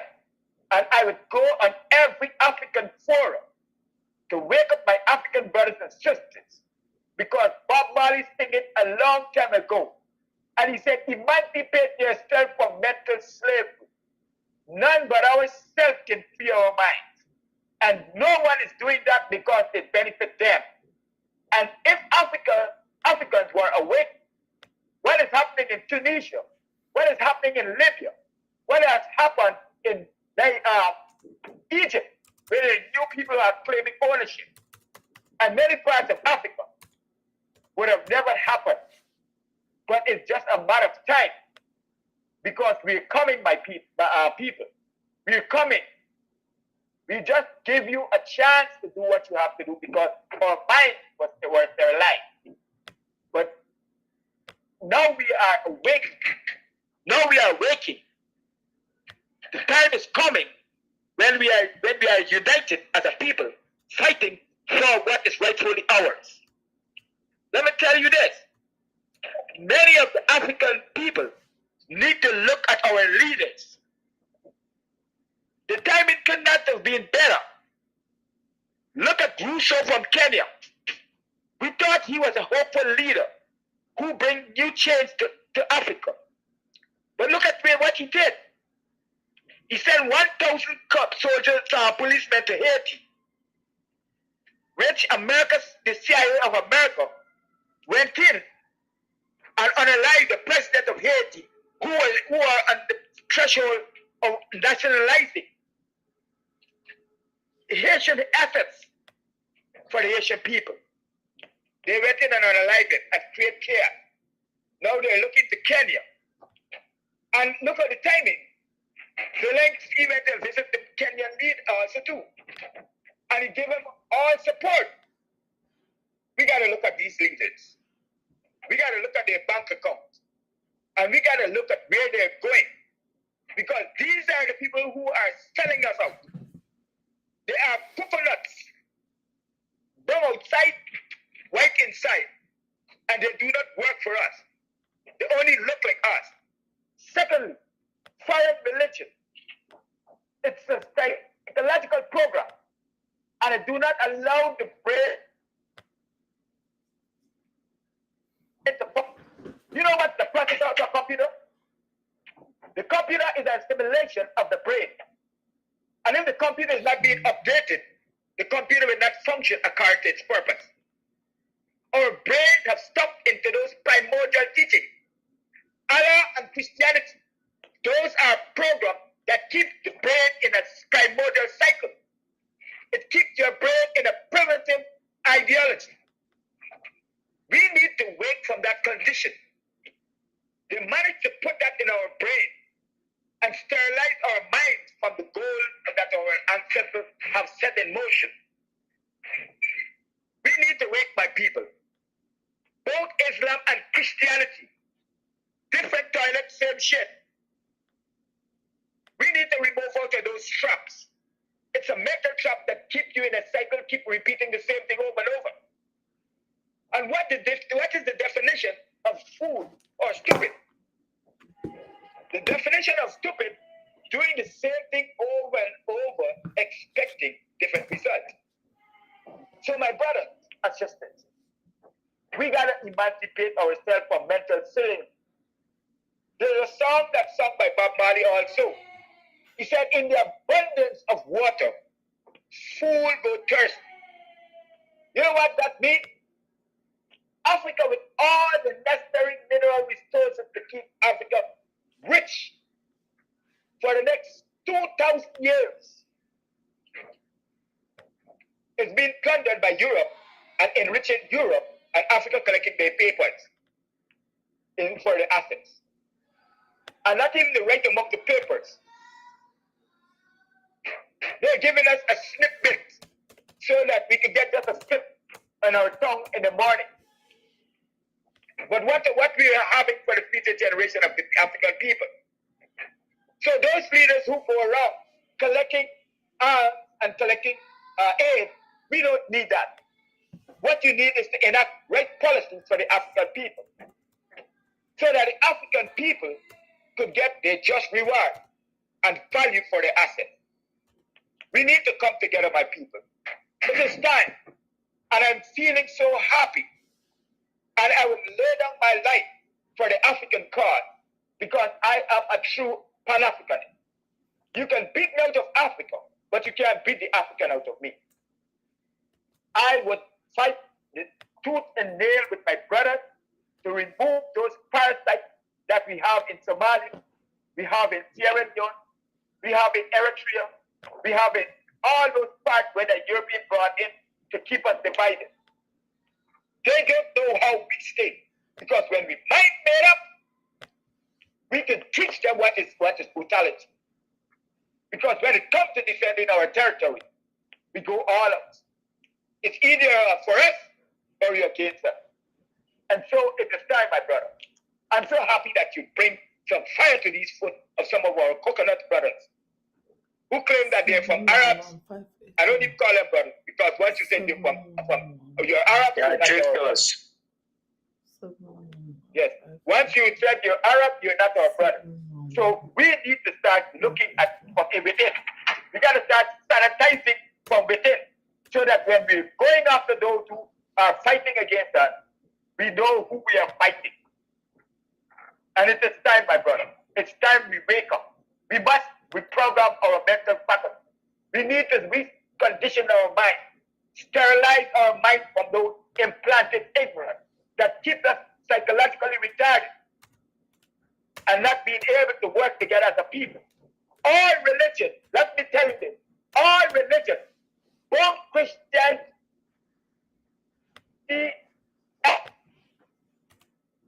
and Islam,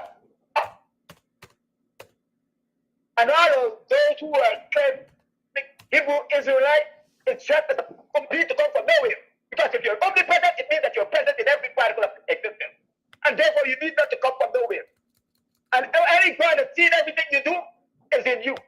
Because only you can see everything that is happening to you. And only you know what is happening in your mind. No pastor, no preacher, no imam, nobody else can do that except you. Only you know what is in your mind. You know your secret. So when they fool you and reinforce all the psychological ideologies and feed you, you got to start thinking, my brother. Because the people who don't treat you right will never teach you right. And it is time that we raise up as brothers and sisters. It is time we raise up as brothers and sisters, working in tandem with each other to take back what is rightfully ours. But we must take back our minds. The man is to capture that. And we must take back our minds. And the only way we can take back our minds is to remove from all the religious teaching that they are forced upon us. Why do you think they did that to us in the diaspora? All of us who are enslaved and displaced Africans, they taught us the first thing they did is to remove our name and give us the Bible. And they put the Bible together with the school, and we thought that they were doing something for us. And after 180 years, we the people in our country and in the diaspora have nothing to show but church, have nothing to show but mosque.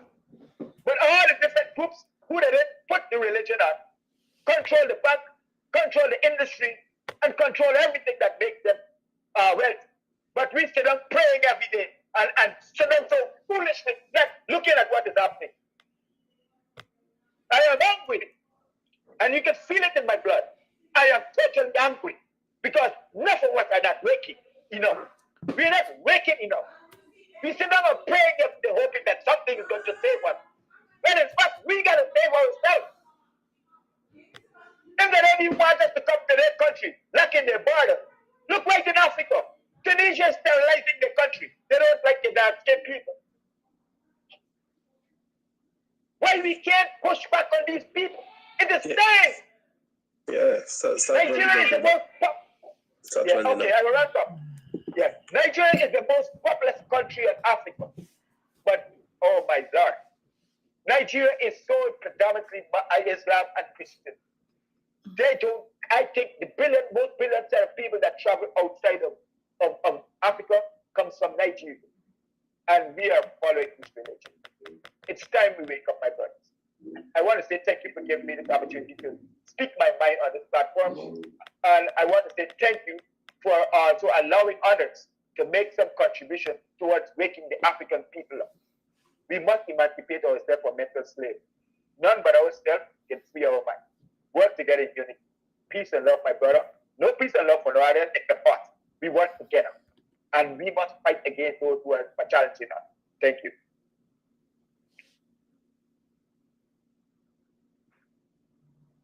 Yeah, thank you very much. Thank you for your submission. That's a powerful one. Yeah, and also the brother in the comment section, he's not preaching hate. He's just trying to send a message and open the eyes of our people to be careful and to defend what is yours. If you defend what is yours, it's not hate. And if you protect your territory, it's not hate. And so if anybody trespasses your territory, of course, you have to defend your territory. So I don't see any hate message there. It's a good one. Thank you very much, brother. Tony, are you there? Yeah, I'm here. Okay, so that because I'm totally lost of the lines, I don't think the next. Yeah, we don't have anybody to speak. I think. Okay. Please, if you're in the comment section and you want to have a take, if you are not, against us, you can send requests. Come up. Let's have a word.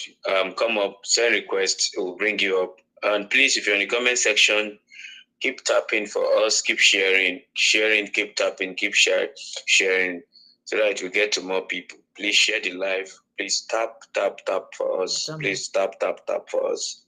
And if you want to have a take, if you really want good of Africa, just send requests and let's talk about it. We are winning already. Thank you for the gift. Thank you, brother, for the gift. We are winning already. I tell people there's nothing. A lot of people want to distract us from what we do every night. If Allah fail you guys, what is our problem? We are winning. You are the one that go and you guys give your Allah sleeping medicine. Go and wake him up, he's sleeping. While we African, we are awake already. Is so that's why you give them practical example about how it works. I don't know. It's not nice when natural disaster or anything happens. It's not nice to use it as an example. But they were shouting Allah Akbar, and the tornado or whatever, the earthquake was coming, and they were still shouting, and he took them out. That is one thing you need to understand. If your Allah is so powerful, I will remove you from the platform, then pray and tell your Allah to bring you back. Your Allah cannot bring you back until I press the button to bring you back. That is to tell you that your Allah have no power, zero power about what is happening. Zero. If I lock you in a room, Allah cannot open the door until I use the key to open the door for you to come in. So one thing you need to understand, the problem technology will solve, prayers can never solve it. So you should know that any God that cannot fight for himself does not exist. I still wonder why people will be fighting for their God. The difference between your Allah and your Jesus, or your Muhammad and your Jesus, or God, or the ones people are calling, the difference between the two is there's one thing we have in Africa. No plenty talk. If you want to do anything, they will tell you, lick this iron and then stand there. Say these words and go there. Nothing will happen. You will see it straight.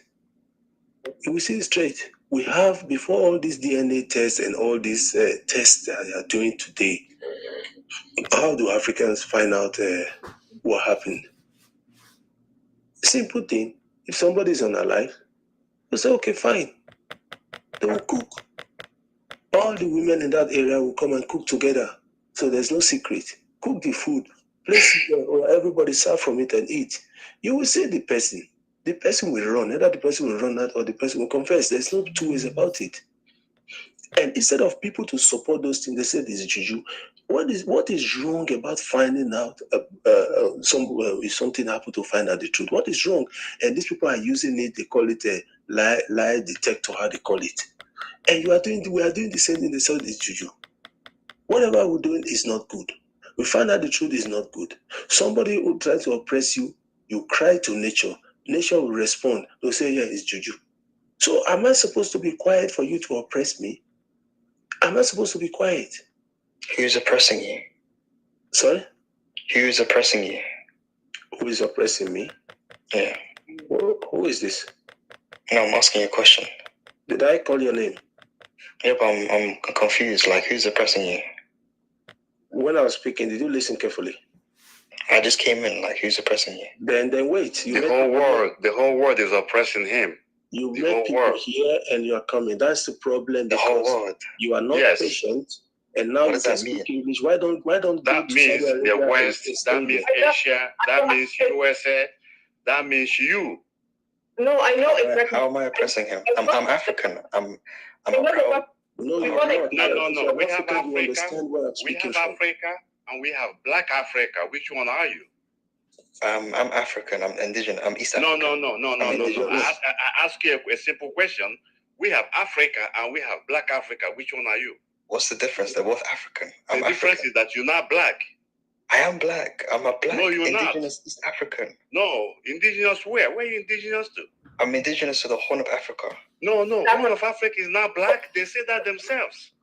Listen, I'm a proud black Somali. Look, I don't care what pride you have. I'm telling you that Ethiopia, Eritrea, Somalia, all these guys told us, we didn't tell them. They told us that they're not black. Exactly. And for the time you come up, I was they are here to detract us. Hi, why would you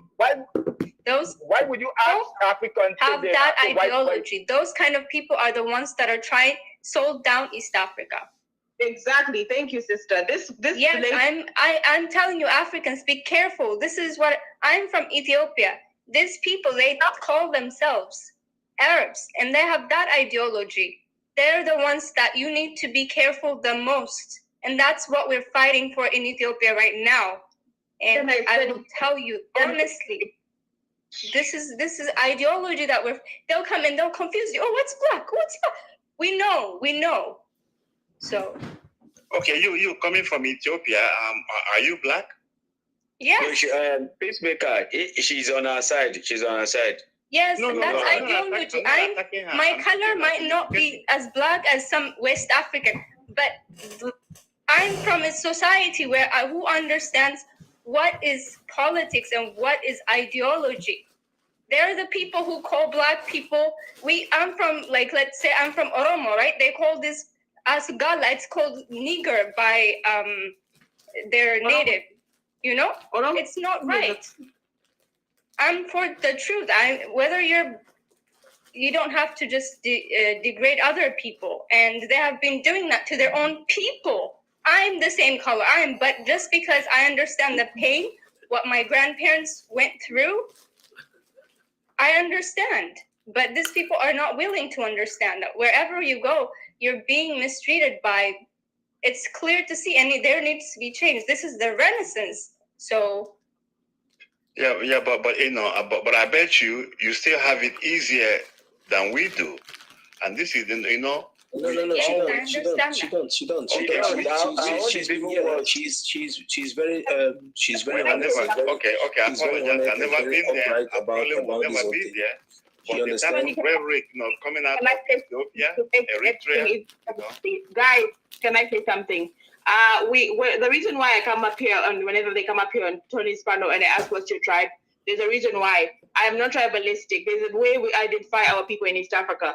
When she says Oromo, we have also Oromo. Yes. They have bad Oromos. There's a bunch of Oromos who are now starting to identify with those people. And then there's Oromos who literally don't believe in Christianity.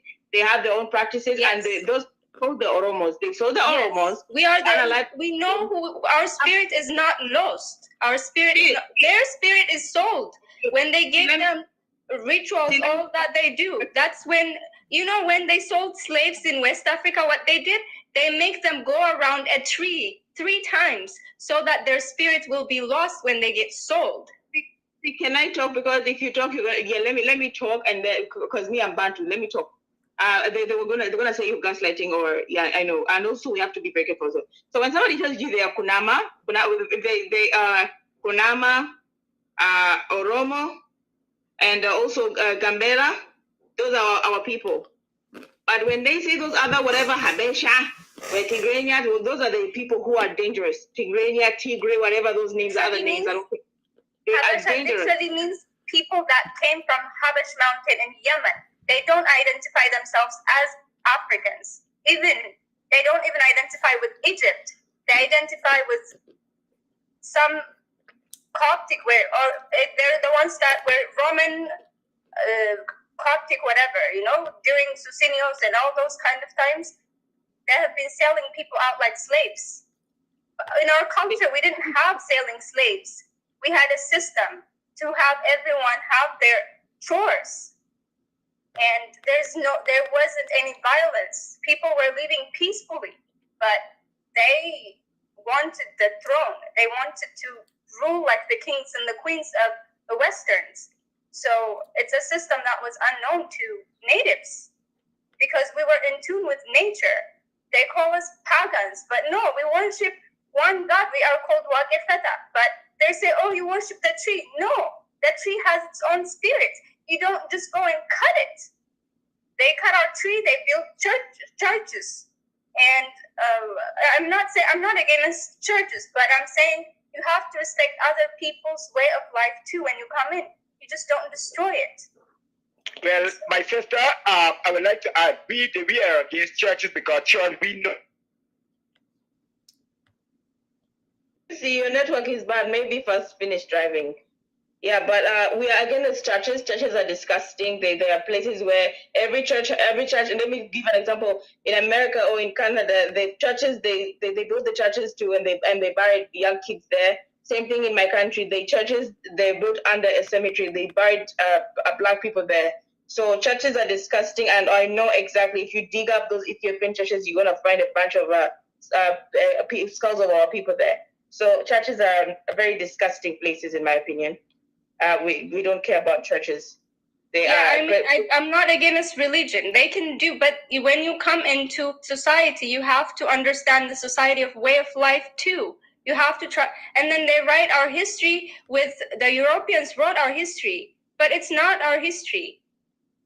The ruling system was ruling for them, and a lot of people now, the Somalis, the one that's calling me pagan now, do you know what your religion, what your ancestors' religion was before that? They knew about the upper sky and the lower sky, how the universe worked. Did you know that your parents, your ancestors knew that? He doesn't know, but he calls us pagan. No, there's a way of life. There's a way of life that God wants you to be, or how you want to be in life, to be happy. There's chemicals in you. There's chemical in plants. We have to coexist. You can't just destroy. So, but they call people, oh, pagans, oh, this, oh, that. No, I'm not against. If you want to be Muslim, you can, but don't push other people away from their native land, especially. So. Okay. Thank you so much, sister. Thank you, Jenna. Thank you, and C. Thank you so much for coming in between. It's nice, like I said, this platform. We scrutinize everything because we need to, to pick out dedicated ones, and the ones that are ready is about, like I said, members. Of course, figure or numbers is okay, but what we need is members, not just numbers. It's not how big, because from there we'll get the people, and when people are united, they can move anything. So we need, dedicated people, and we're going to sort out for them, and then we'll move forward. Thank you so much. I just want to add. Yeah, I just want to add to what you were saying. I know my sister, she's trying to pitch peace, but I just wanted to understand that we have been stretching out our hands too long, and religion made us do that. Now we are over that. That is over now. We are not going to do that anymore. It's time now for us to stand up as a people for what is rightfully ours, and we are going to lead that fight. we're not going to fight nobody for what belongs to them. However, if you come in our space, we're going to deal with you because we have had it enough. It's over almost 3,000 years. And it is time that the African people wake up to show the ancestors that we're not sleeping anymore. And this is the time. The time is now. Okay, thank you so much. Thank you so much. I think, I don't know if I'm right. I think the next person, is it Anna or Tazan?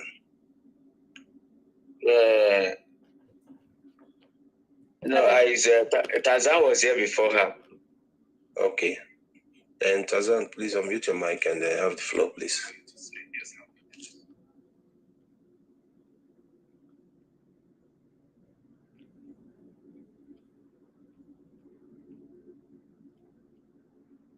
Oh my days. Hello, who's talking there? Yeah, Tazan, can you hear him? Or maybe his network. I think his mic, he unmutes his mic, but he cannot speak. Or I don't know, maybe the network. Hello, Tazan. If it's not ready, you can Anna can go. Anna, then unmute your mic and have the floor. Hello? Oh, is he there? I can step back as that person. Is that person there to speak? Anna, please, you have the floor. You can speak on.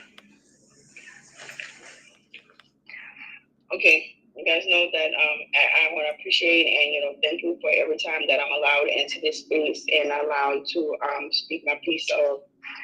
I want to piggyback all the time, always off of that Christianity, and I know she wants to speak and be in the middle, and sister, I promise, at no means do I mean anything against you and what you believe you are. You have the right to believe or still believe in peace, but those of us that have only seen war, and every time we try to, because I believe everybody with melanin has a peaceful spirit from the beginning, but there's still warriors there. There's still warriors there, and it's just like you keep testing it. It's like, at what time do you stop saying this is enough is enough? At what time do you stop talking about, I'm gonna allow them to do what they're gonna do. I'm gonna allow them to say or whatever it is. No, that's how we keep getting duped from the beginning. With everybody, because I believe that a thief will always know a thief when they see him. A liar will always know a liar when they see him. An unaliver will always know and think that everybody else is an unaliver. And just on the other side, a peaceful person or a peaceful people will always think everybody is peaceful, that everybody's going to have that same mindset, or God or whoever it is going to come at some point and say and chastise them, and then we're going to be okay. But we see that the same people that use that approach to we have to have peace, or we need to forgive, or we need to do this because of what's going to happen on the other side, are the ones that's suffering on this side. And that's always the case. So my take is going to be very short and very sweet. It's time out for all of they want war. And again, we did not know how you fight somebody when they don't know they're at war. When you tell them that you're at peace, but all along, you were at war with them. You were lying to them. You're trying to trick them into saying that, we should turn the other cheek. We should all just be peaceful and wait for God to handle it. We should all just sit down and wait for Allah to handle it. But those other people aren't like that. They're not like that. And some of the people that believe in Islam, there are radicals on that side that believe and are willing to take people out at the drop of a dime. But we're the ones sitting back and waiting for peace. And it's just like, well, that's what they said. When the brother was speaking very candidly about the way that he felt, somebody in the comment section is talking about, but he's preaching hate. What do you mean preaching hate? So protecting myself and telling the world exactly what it is, that's hateful. It's only hateful on our side though, right? It's only hateful for us to say it. It's only hate for us, but everybody else, it's common. It's what did they say? We're conquering. We're living the way that we're supposed to live. We're the dominant. We're the stronger race. But when we do it, that's why it's cool when you do it, but it's a problem when I do it. You look down. That's why, like, there's so many countless situations in the U.S. and on the continent in Africa, and all of that people that look like us encounter constantly. And the first thing they say is, while they're beating you upside the head with something, and you turn around and hit them back, then all of a sudden you're barbaric. You're uncivilized. Something is wrong. You're dangerous. So I could be able to lynch you, unalive you, do anything possible to you because you're the one that's barbaric when I fight back. So miss me with the bullshit. If you don't stand up, people gonna keep kicking you in your behind. If you don't ever stand up and say, I'm sick of this, we're always gonna be in a situation to where and that's why I'm like, having a kind heart can have you hurt sometimes. So us putting our kind heart beside and pick up those swords and those shields and go to war the way that we need to is what needs to be done. Because it's been hundreds of years, centuries that we've sat down, domiciled, and sat and done nothing. And we have full resources on both continents taken away from us.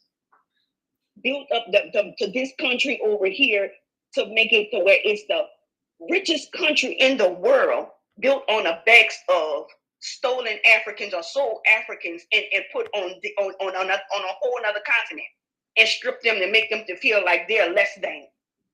And then on a continent to strip them to make them feel like less than. And I was speaking to some people before and I'm like, do you know all I grew up with until I was able to think for myself with the agenda that they pushed on us in America is we have to save Africans. We have to save Africans because everybody's starving. There's nothing over there. Because you know why?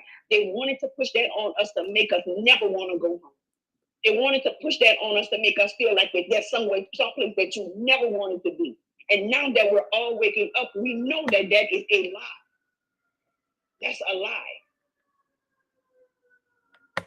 And the separation between everybody is what they thrived on.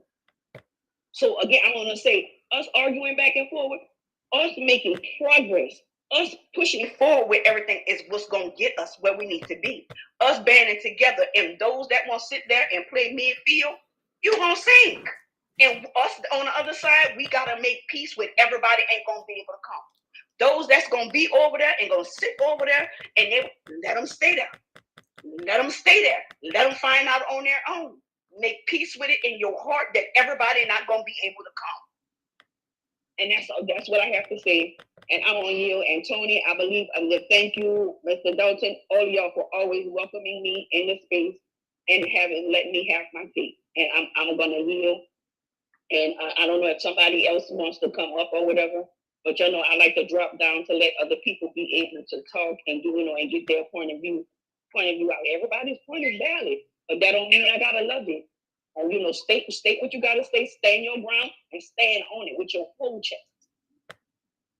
And let me reiterate what my sister just said. It is very powerful, but let me also add to what she said, is that we don't consider invader what you call friend. Yeah. Your mic is a bit muffled. I think you should remove your hand from the mic or something. You hear me clear now? You hear me clear now? You hear me clear now? Yes. Speak. Yes. Yeah, let me just reiterate what my sister said. And she reform what she said. That when the Africans sit idle by and don't fight, they tell us, oh, we're not representing the African abroad. Now, when the Africans start to stand up for the right, now they're saying we're preaching, and it really bothers me. And some of the people who are commenting that to say that we're preaching hate is our own African brothers and sisters. And it really bothers me because many of us have been sterilized. However, I just want my brothers and sisters who are coconuts to understand that we cannot welcome invader. We welcome someone who are invited. But if you're an invader, you're not welcome. And let this just soak in. If you're an invader, you're not welcome. We only welcome those who were invited. Thank you. Yeah, thank you. Okay. Anna, like, I don't understand. Like, I want to ask Anna a question. Anna, do you own a boat, or like, I don't know, do you own a boat or something? Because I don't understand why the pirates in the comments are literally like getting angry in the comments. I don't understand whether you have a boat. Look, they're free in their head constantly. And I am. No, that's constantly. I got no problem with it. If they shook, let them be shook. I'm not. Look, they're coming. They're coming at me. See, that's why I'm like, my mouth gets foul. I can care less what these people think. Like I said, those up in there, let them drown. Let them drown with the ship. Those that want to be close to them people, they'll see. Let them go with the ship. Their comments mean nothing. Their energy, they get no energy from me. I don't even read the comments. I state what I gotta say, and I go ahead. A lot of times, if I see somebody, like one of y'all say something or whatever, then I'll, say much love or whatever back. But all the rest of them, look, get it how you live. I don't care. You gonna hear fighting for your life in the comments. You ain't even got sense that a dog gave up. Look, they're gone. Guess all right, go on and say it. Go on and say it. Say what you gonna say, girl. Say it. Look, they can't fight their ass off a rag. They can't fight their ass off a fucking rag tail. You don't play with me. I don't do that. That's why I'm like, if you ain't got sense enough to, and half of them is bots up in there trying to, that these algorithms put out there to cause controversy. So my energy costs too much. What I got over here is too much. My melanin, all of the energy that comes from the sun that I get, it costs too much to be wasted on peasants. And that's how I feel. Them and them comments ain't got nothing. You ain't got nothing to say. I ain't got time for it. Because yeah, they are. Time to go to war, they ain't gonna be there. They are gaslighting. The ones that they calling on, the ones that they talking noise about, is standing 10 toes down on, ain't gonna be there to protect them. So put your ass on the front line if you want to, and what come to you, that's what you get. That part. Okay. Okay, may I speak, please? I think Clove is here since she has not. Okay. Right. Yeah. So attorney, before Clove, something. Peacemaker. We skipped Peacemaker. I think so. We forgot about him. We cut him off. C and me. I think cut him off, and bring him up. We cut him off. I think. Okay, Peacemaker. No, it's not on the box. It's not on the box, but he's not here. Before skipped him. I think his network dropping. People that drop from the box, I think it's their network. And you can also invite people from Africa that has their so we talk maybe here in a big African forum instead of killing each other. Right now we're like everyone because of everyone's misunderstanding and history misunderstanding. So if they want to talk also, you can invite somebody in the future since I kicked him out. Before CL Cloferat, or sorry for the pronunciation, before you go on, there's these I think Scorpion Flawless Victory. You can send a request so you can come up and give some of your your opinion and the knowledge. You can be very free to send a request, come up, because you are making good points also on the comment section. Like So are you able to hear me? Yeah, just a second. Give a point like when what is happening in the Middle East. The Israelites are doing their thing. They don't see it. They don't call it hate, but they call it self-defense. So, very good point. I just want to read it out. I know so that people can also read good points and send a request so you can come up and then, educate us about your knowledge. Thank you. You can go on.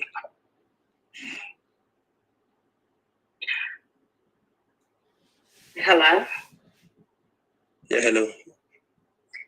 Oh, no, I came upon your forum and I was listening and in agreement with most of what was being said. I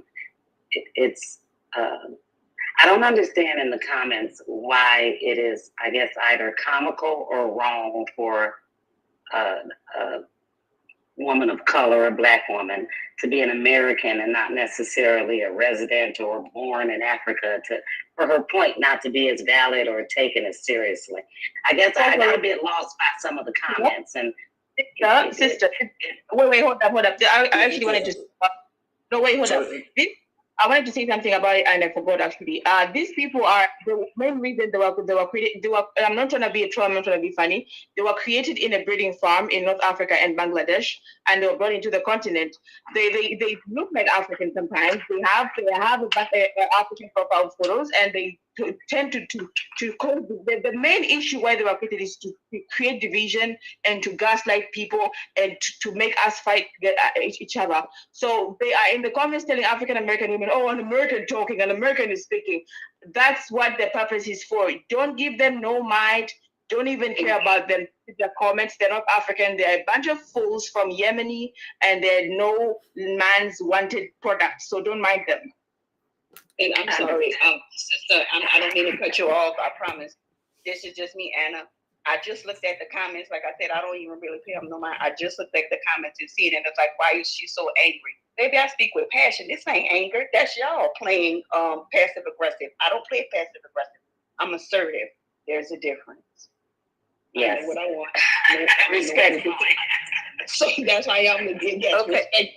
So that's why that's the thing gaslighting they do. So I can have the floor. I'm sorry for interrupting. No, it's no problem. I wanted to understand everyone's point. I came in the middle of the conversation, in the midst of it. And as others were making points, I was in agreement. As a Black woman, as a daughter of a Liberian, as a woman born in America, but I know my roots. I know where I come from and to what land I truly belong or belonged to at one point. My ancestors, at least on my mother's side. I agree with the sister. Here in the States as well, we are pinned against one another. And I particularly stayed on your page because what I heard is what I wish I heard more here from more United Blacks here. If we came together, we are as we were created to be unstoppable. And that is, we are the gods and goddesses of the earth. Anyone can be upset about that, of another ethnicity or race. And I would be if I was of another ethnicity and race too. But the truth is, historically, biblically, by every ideology out there written, known and understood, we are the first. We will be the last. And the problem, though, is that, as you said, the colonists need to get out, but the colonialists are everywhere. They're here. They convince the Asians that we are less than them, and when the Asians step over their line, they remind them that they are less than them as well. The Samoans, the Latinos, the Hispanics. There's this argument of people of color when the truth is, regardless of how dark your skin is, if you are melanated by any sense of the definition, you are one of us. You may not want to be because the white man has taught you that this is not a good thing to be. He has stolen the history from all lands and replaced it with his history and with the current way of living. I don't understand what the religious argument is in the comments as far as the difference between Islam or people having a problem with what religion, but again, I came into the middle of the conversation. So as to not take up space, I just wanted to express that because it's hard to fit everything into the comments typing. I didn't know it's an algorithm or others jumping in just to create havoc in the room, but you won't create havoc amongst a Black person who knows the truth of themselves. You will not. So other Black Americans in this room with us, when you say the things like you did to her, we know where she is from. She may be in America, but those of us here who know we are Africans, it doesn't matter where we are, or we know who we are regardless of where we are. If I'm in a dark closet and I don't never come out the closet to see on what particular soil or continent I stand, I still know in that closet I am an African. I am a Black woman. I am eyes closed or open. I am who I am. It does not change. So to make comments, oh, she's a Black American, she's still an African to most Black Americans who know who they are. It doesn't matter. So you can't really, you can only affect those who are ignorant enough to be affected. Basically, your negativity only has an impact on those who lack knowledge of self. Once you understand who you are, they'll come out of the dark and they'll see, and they'll find the rest of us. And when we all get together, it'll be a problem for a bunch of people. But for now, I will come out of this box so that others can come in who have a fuller and better understanding of the conversation, because I don't want to continue to speak on anything I'm not too sure about. But I thank you all for allowing me to speak. Yeah, thank you. Thank you. Thank you. Yeah, it's good. Okay, you're here today. We always run up with a message, and in between we come up with a message that Africa is for every African. You know, our people. We know our people. We know our style. We know how we behave. We know our tradition. We know our culture. And, you know, we're not just Africa. Africa is in us. And we know. We don't discriminate. We don't speak, but they brought these things into Africa, and like I always say, Africa is bleeding. We need to stop the bleeding and the healing process and be the foundation for our children to correct the mistakes of thousands of years. We have to correct it, and Africa is bigger of every African. Our people, with every African, we're not ready to take everybody right now. We know the mistakes and serve a platform. You know, want to serve a platform to our brothers and sisters in diaspora that they can, you know, be assured that Africa is giving a platform for them to come back home to invest, and because what we're passing through in diaspora is enough. Enough is enough. Innocent people are being unalive every day because of the skin color. People are not respected because of the skin color. We have the debate where I gave my submission that we cannot monetize reparation, but we can only take back what belongs to us. And all our inventions should be given back to us, or we are taking it, not giving back to us, because freedom is not given, freedom is taken. All our invention must be taken back. We must take them back because we've tried all our best to be recognized, to be accepted. They refuse to. They are aggressive. They brought a book that says, love your neighbor as yourself. They are giving us hate. Thou shalt not steal. They are the ones stealing. Thou shalt not lie. They are the ones lying. So they are just practicing. They are giving opposite of what they told us. And like Jenna yesterday educated us about Mother Africa, we don't want to be mothers anymore. Mother Africa, because mother don't reject any child. Mother loves all children, and that is why they use it to brainwash us to say motherland. No. We want to defend what belongs to us. The time has come where the mother will say, no, enough is enough. And that's the junction we are now.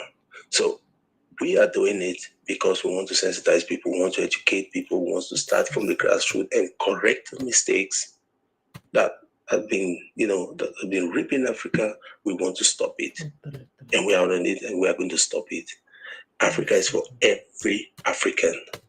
No matter if you were born in America, because racism will not separate the nation.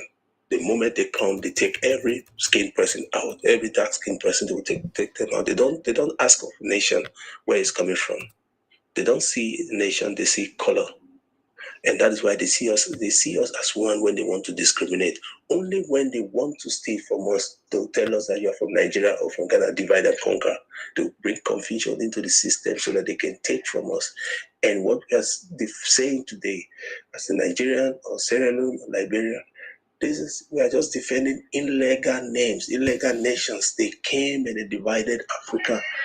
Like I said, 1884, 1885 in Berlin, there was no African representative there.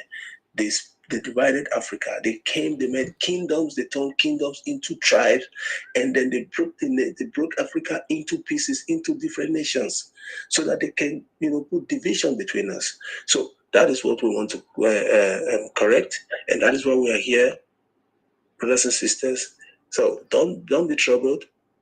It doesn't matter if you're born in America or the United Kingdom or anywhere in the world. We are one people. Thank you very much. Thank you for your submission. We really appreciate it.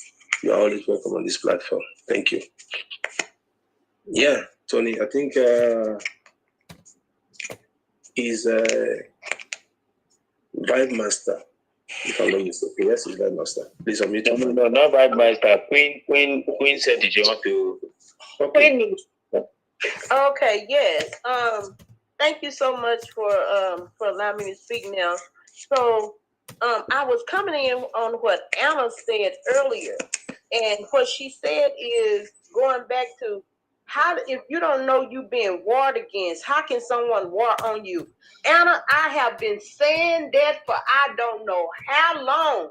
You are the first sister that I heard, a sister that I done heard say that, and beside myself. I keep saying that. How the hell is you gonna war on somebody when they don't know they being warred upon?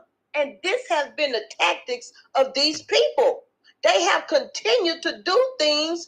War just don't come in bullets. War just don't come in weapons and used against us. They are warring on us in the skies. They're warring on us through our food. They're warring on us through education system.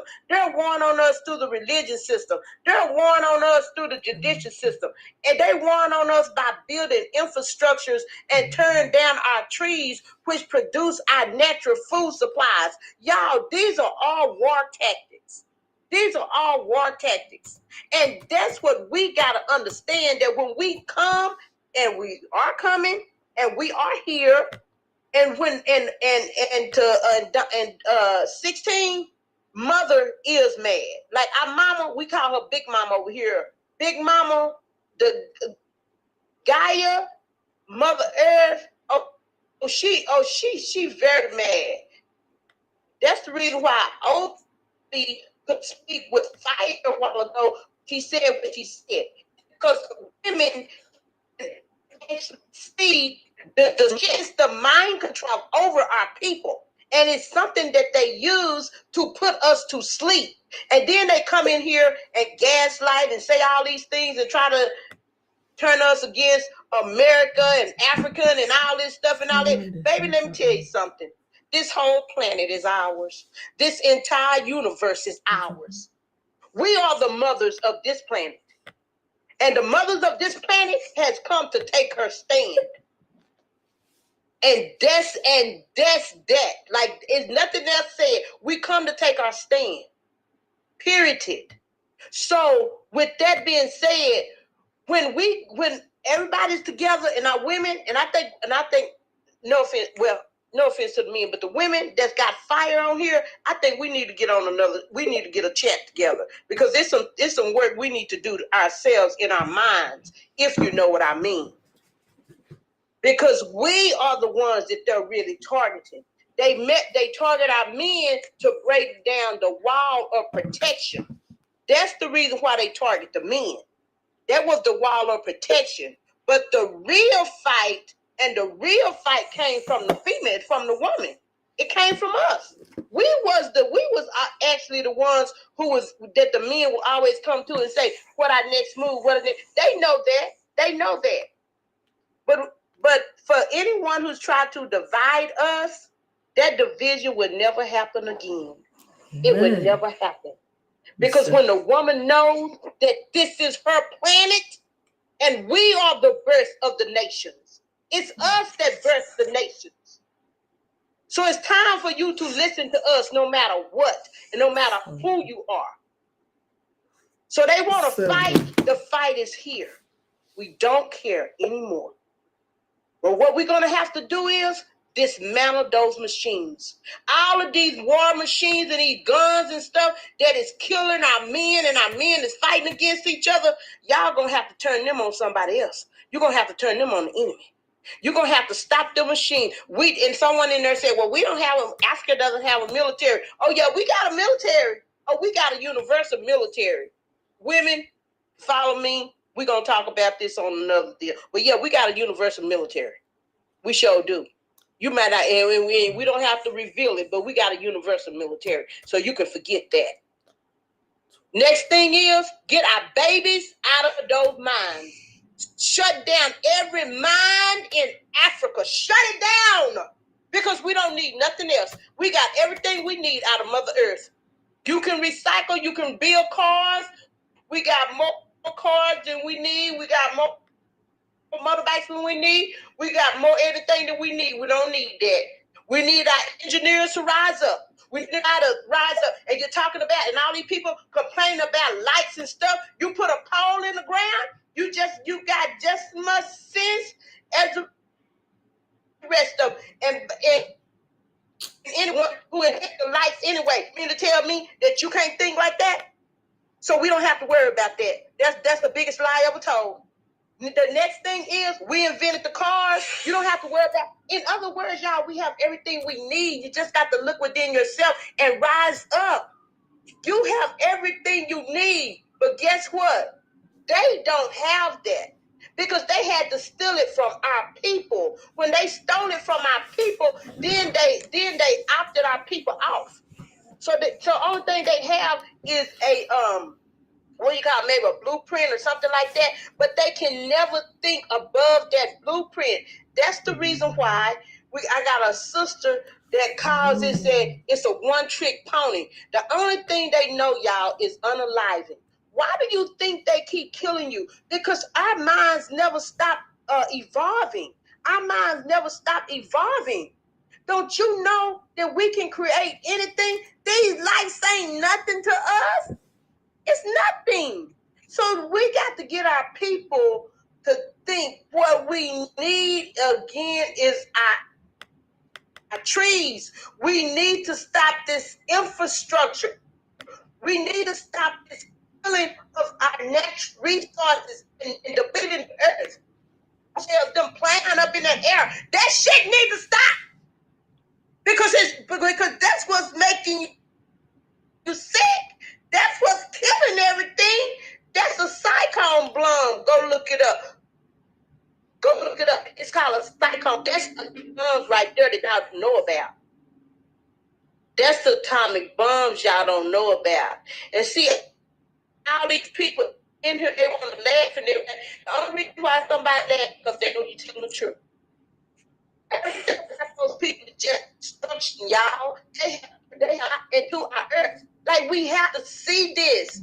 And every time you get a car, you just go to their job, pay their bill, work yourself 8 hours a day, come home, your children is in someone else's hand, and all this. There's no reason for our children to be starving in Africa, because if the fruit trees and everything was there easily, they wouldn't be starving no way. There's no reason for no one to be homeless, because we all know how to build. Queenie, I'm sorry for cutting you off, but there's no Bantu child starving. It's the Somalians, the Arabs. We're not starving. It's the Somalians. We're not starving. Okay. Well, you know what I'm saying. I'm saying that, when they show our little children over there lined it up and they feeding them in them plates and stuff. I can't stand that. Right. I don't care. They don't care about themselves. Why should I care about Arabs starving themselves? Arabs don't care about themselves. They're cold-hearted. So why should I? I care about you.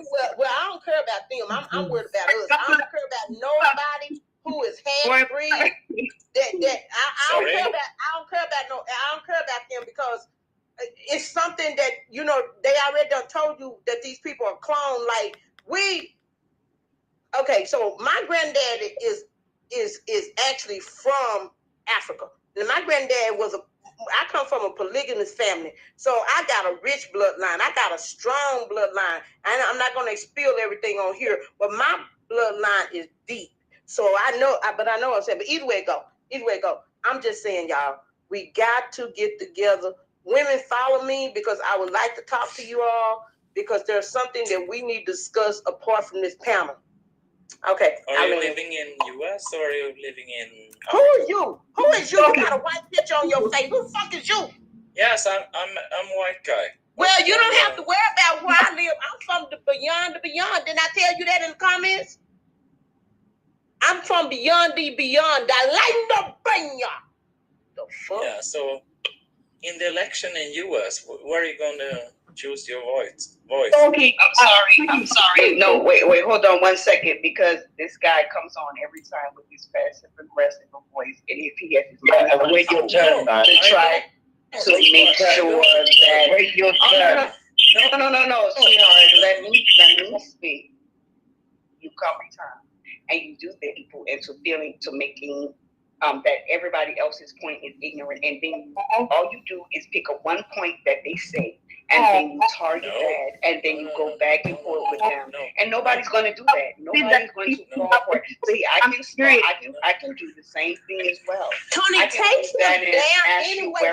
If I look on this, I see a map of Africa, and I wonder, why is Africa not united? So why are you? Oh, don't worry, we united. Don't worry, we united. Don't worry. When he says why, I got you.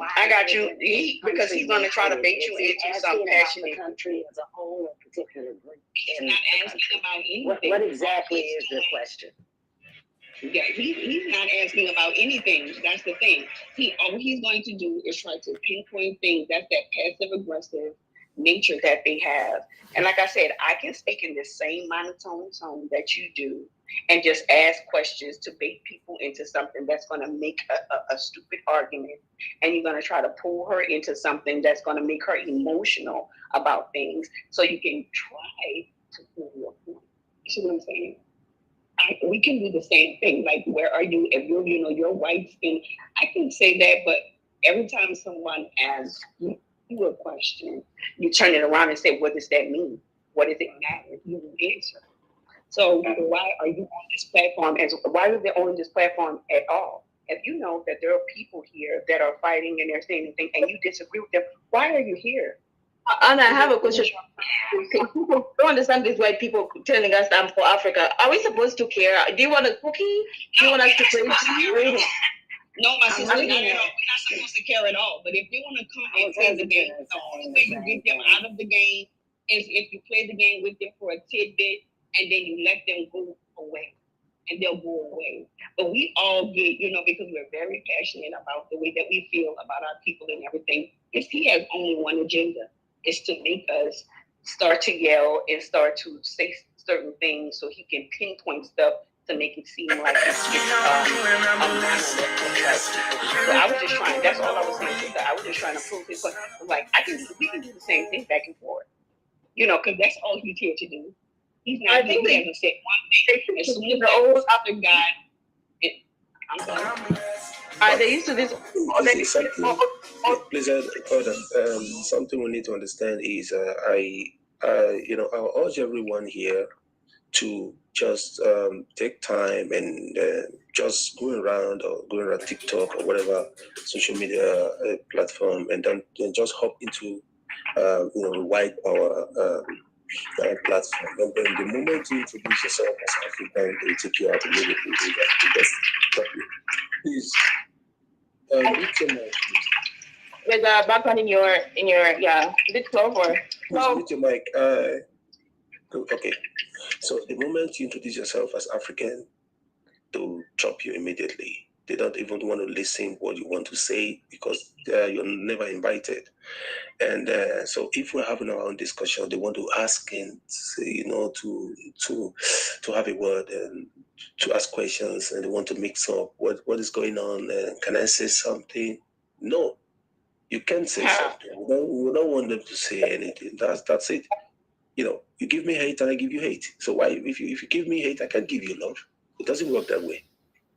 You can't give me hate and expect me to give you love. No, I'll give you what the same measure back. And that, those ideology of, love your neighbor, is not taking us anywhere. We've tried it and it never worked, and it will never work. It has not worked before, and it will never work. Like I said, they preach all these things and they do exactly opposite. So we are not attacking them. We're just standing our own. We're just protecting our territory. We're just trying to defend what belongs to us and keep what belongs to us. That's all. That's all. You can imagine. An ambassador, the French ambassador, was told to leave Niger. They gave him 72 hours to leave. He refused to leave. And days after, he refused to leave. Now they're not bundling. Very clear with videos and all recordings. And what did that useless country France said? They said that the ambassador was kidnapped. What a shame. That is how they said that so that they want to have a way, a reason to attack. They said he was kidnapped, and when everybody saw what happened, nobody lay hands on him, nobody touched him, nothing. They just escorted him to his car and please leave peacefully. Nobody did anything to him, and only for them to come and say he was kidnapped. That is how they lie. They are full of lies. They said cheat, stealing. We should understand that we are dealing with descendants of beasts. They've given them the master print, a blueprint of how to oppress Africa. For them to have the standard of living they are enjoying in Europe and America, people must suffer in Africa. Poverty is a mega business. So they are running the system. They control the media. They run the system. So that's the only way they can keep the standard of living, stealing, oppressing. So we just need to understand that why we are doing this is not because we hate. We don't hate. We just want to protect our land. We just want to protect our people. Let me just give you an example. For example, in South Africa, Independence Day, the next Independence Day, please just tune to South Africa and see what is happening. It's only the blacks that are celebrating Independence Day, while the white see it as a day of mourning. They mourn because they want to be in a privileged position. They don't mix up with the blacks. No intermarriage, nothing. And somebody will want to tell me about South Africa. That is not the South Africa we wish for. I've never seen when the oppressed will celebrate reconciliation. It's never done. It's not done anywhere. That is not the South Africa we pray for. That is not the South Africa we hope for. So, what is the unification of South Africa? They still have check their rugby team. 95% of their rugby players are white. Check the football team. 95% of the national team, they're black. So what they are telling you, that is their team. This is our team. And they still have apartheid logo on the jersey of the football club, the national rugby team. That is the South Africa I'm talking about. So we need to understand that we are not preaching hate. We are just defending what belongs to us. We are for Africa and not against anybody, but for Africa. And we are going to defend Africa without fear or favor. That's it. We don't need to be nice to anybody. We just want to do the right thing. We need the level ground. And they are not ready to give up a piece of their privileged position. They are not ready to give up a piece of it. That is why whenever they talk about, I like you people, and say, okay, fine, you like them. Are you ready to give a piece of this privileged position? Because what you're having right now is blood money. Innocent people. People are suffering. So we should look deep into it and think that if that is what we want, definitely people might be offended. People will be offended. People will definitely be offended. But they don't care. Thank you very much. I think Webmaster, please unmute your mic and have your take. Good evening, everybody. I hope everyone's all right, man. It's never going to stop. They're going to be on it. They're always going to be on it with us. Always. Looking at that map, it looks like Bantu Africa needs to split and leave them with the sand. Leave them with the sand. Because they're not going to give up the sand. Leave them with it. I know there's minerals there and everything else, but it looks like Bantu Africa is going to have to unite and leave them up there, and then maybe one day attack them, unalive them, and take it all back. because that for me looks as a black African, that looks fright. As a black man who loves Africa, that looks scary to me now. I don't mean no harm, but can you turn that camera on? I'm a little bit confused about your voice. What are you confused about, girl? I've been here before. I'm known. I got roasted a couple of days ago and got interrogated by Mr. Denton, and I can't turn my camera on. So I'm cool. I'm cool. I'm not no infiltrator. I'm born in the UK, Jamaican parents. My Jamaican bloodline that I've got, it's powerful. It's powerful musically. It's delivered messages, and I'm pissed off I'm very, very cheesed off with celebrities in Africa. Why are they not singing songs of freedom? Why are they still playing for France, UK, America? Why are they still doing this? Why are they not boycotting these things? They should be supporting the cause. But for me, they're just the bigger puppets to the presidents. For me, that's the way I see it. So really and truthfully, the celebrities should be doing something. They're not seeing the situation serious enough. And they're not looking at the fact that if Africa's not strong, the diaspora will not have any strength.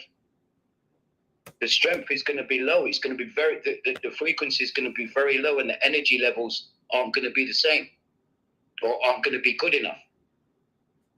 So the celebrities for me are kind of like, they're not doing nothing, man. All these guys that can sing songs and all that, they're not singing those songs of freedom to help certain things progress and progress for Bantu Africa. Because the Muslims aren't going to give away that land. They've been through coups and all that sort of stuff as well. Algeria went through theirs. Libya had their problems. Sudan is still having their problems now. So they're not going to give up. They're not going to give it up. So it's going to take bloodshed. Some of these people in the comment section, man, I'll tell you something, man. It's very disappointing.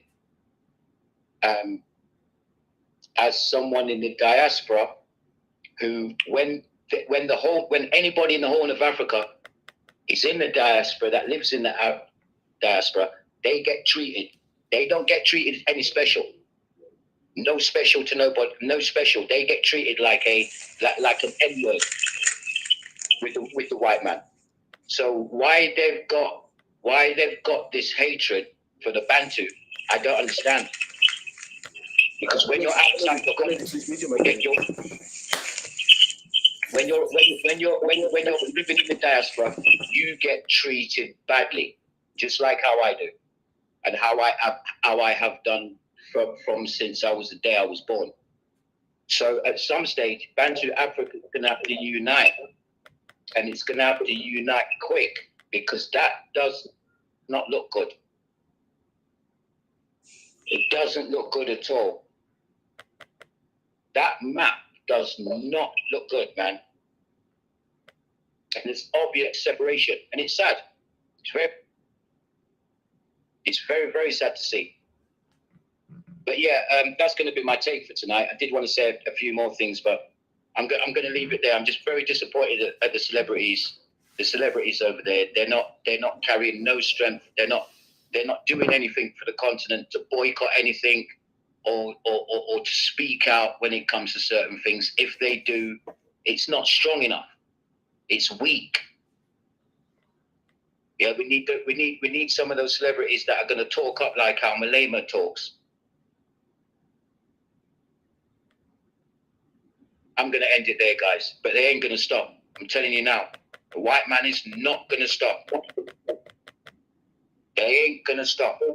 So Bantu Africa needs to wake up, and maybe it should be looked at as Bantu Africa and the rest.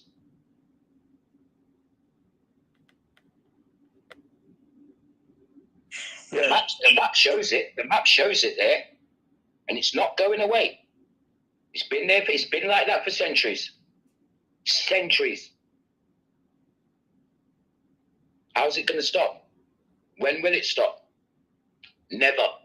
And Ditton, you're right. Mr. Ditton, you're right. It has to be taken, which is sad as well, because it might mean bloodshed, because they ain't gonna want to give it up peacefully at all. Even in the comment section, the Horn of Africa guys, FR, and a couple of the others, you can tell they're from the Horn. The way are they dissing us, dissing the black people in here. It's bad, man. It's really bad. And they've got no manners with it. It's blatant. So yeah, I land there.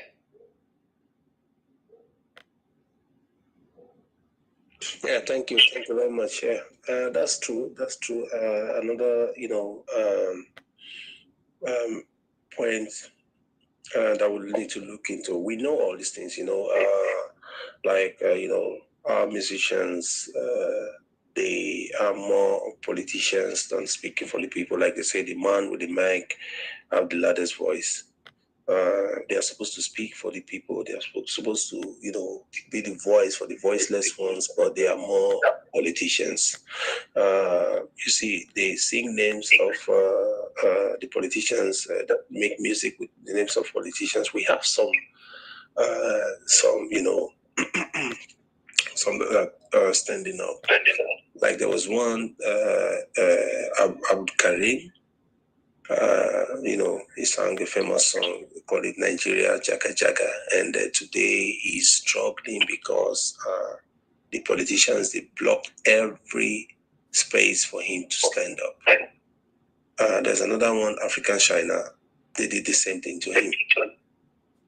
You're very right. We need to come together because some things I think Muhammad Ali did before, and also the Nigerian national team. But refused to go to Canada 88. That was, I think, Olympics here, 1988, Canada. They refused to go because of the apartheid in South Africa.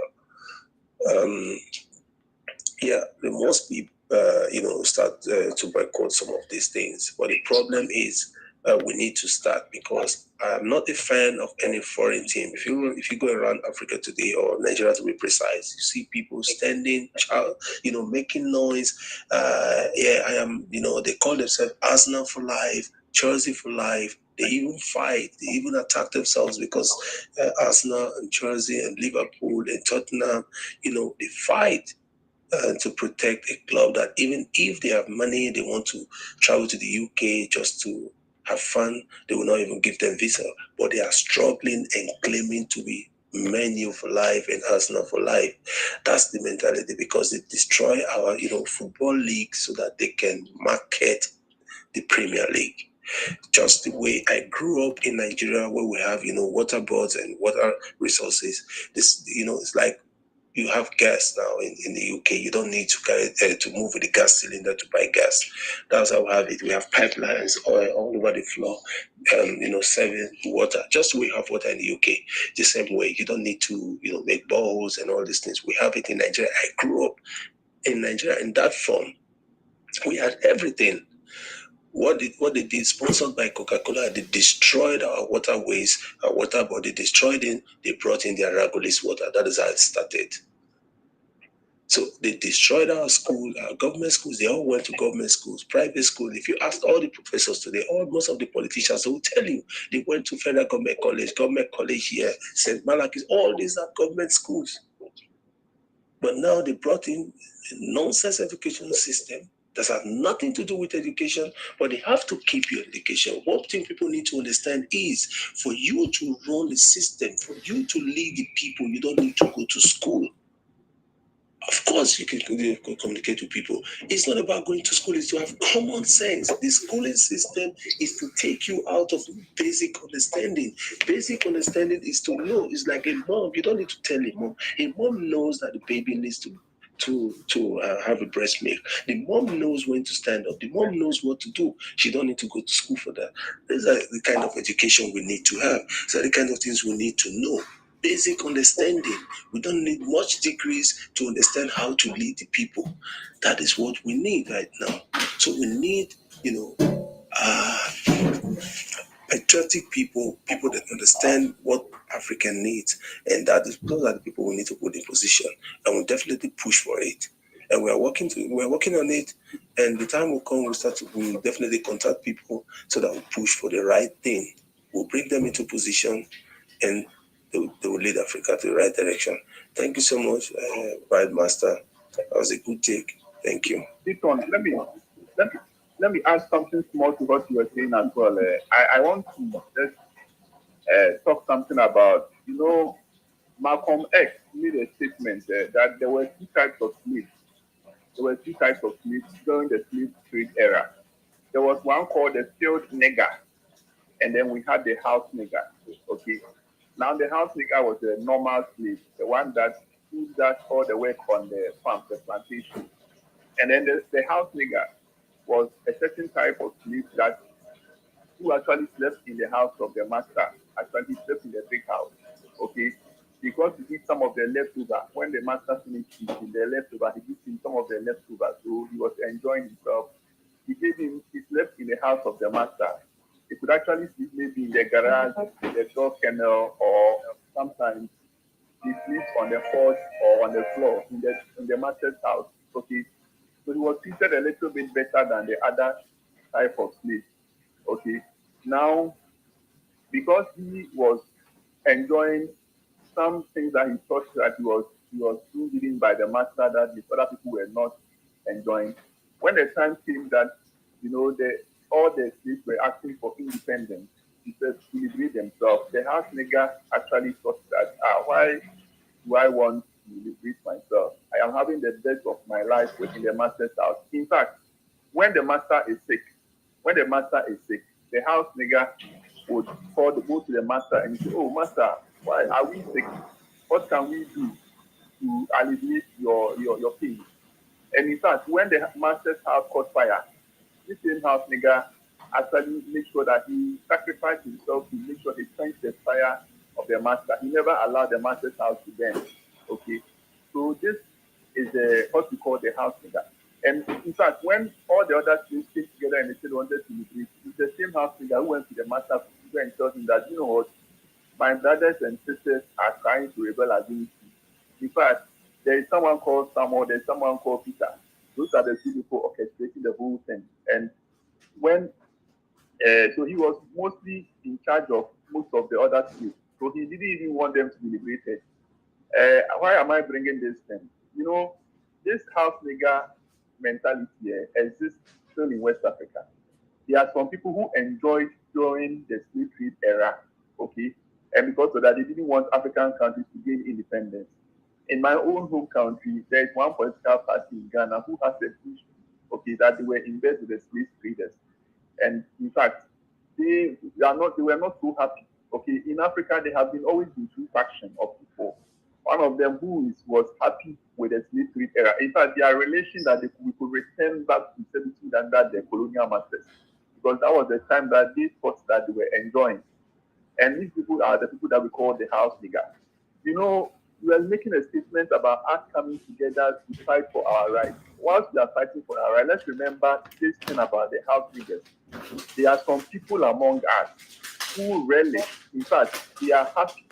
They are happy that we are serving because of the small crumbs that they are getting from the table of their master. They are like, as you put it this way, they are like dogs. A dog lays under the feet of the master, make sure that whenever some of the food falls down, they can nibble on the food and eat and swallow. And they feel that they are better than the other animals on the street. Okay, this is one of the biggest flaws, that one of the biggest things, or one of the biggest obstacles that our liberators like Kwame Nkrumah Julius Nyerere. I don't think that the coup that happened in Ghana we didn't see any white man face. You actually saw the face of black people. The same way with Thomas Sankara and Blaise Compaoré. They used his own fellow Africans.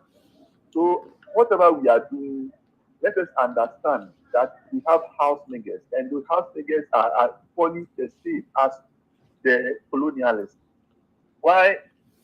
Just last week or so, Ghana had a demonstration against what we called oppression by the president, who was actually selling the country back to the colonialists. In fact, all the discoveries, the mineral discoveries that were discovered in Ghana from the time he became president, he has actually given 95% of them already out. He has sold those mineral reserves. A lithium reserve of about, they said about $200 billion of reserve, of lithium reserve was discovered in Ghana.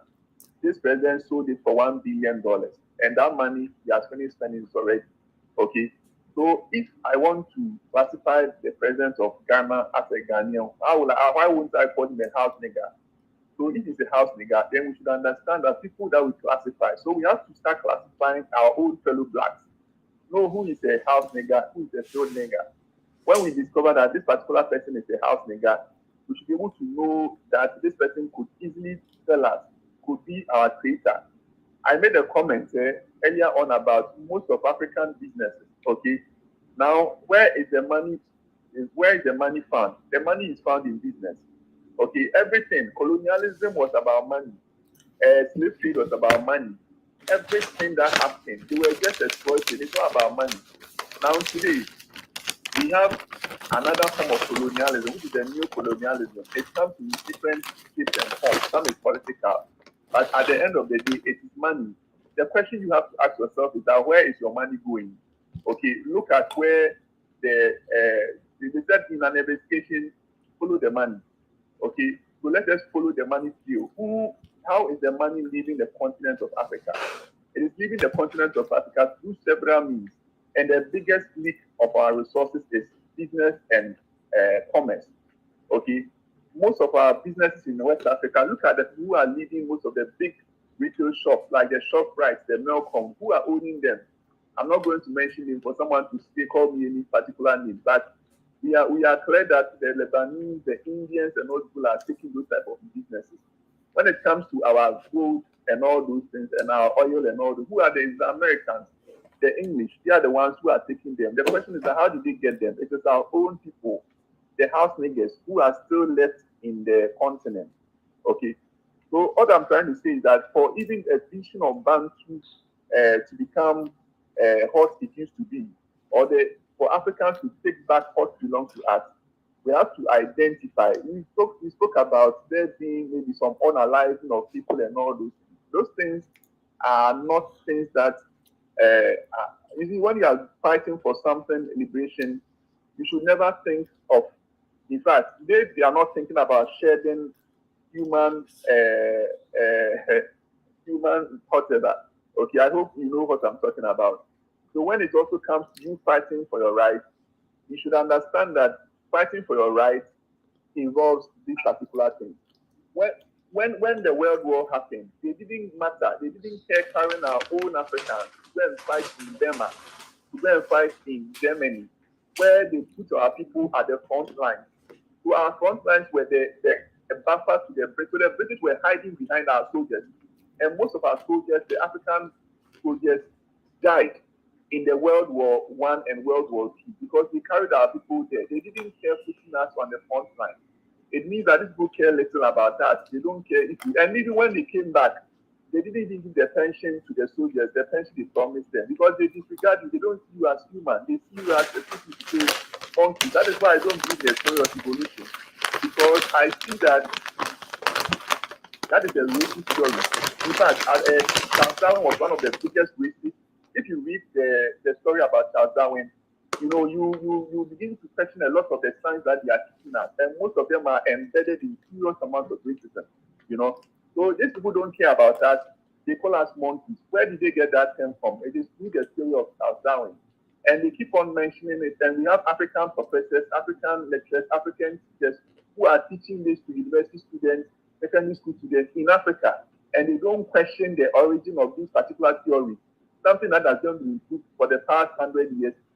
Africans are teaching them rather than concentrating on things that is going to transform the continent.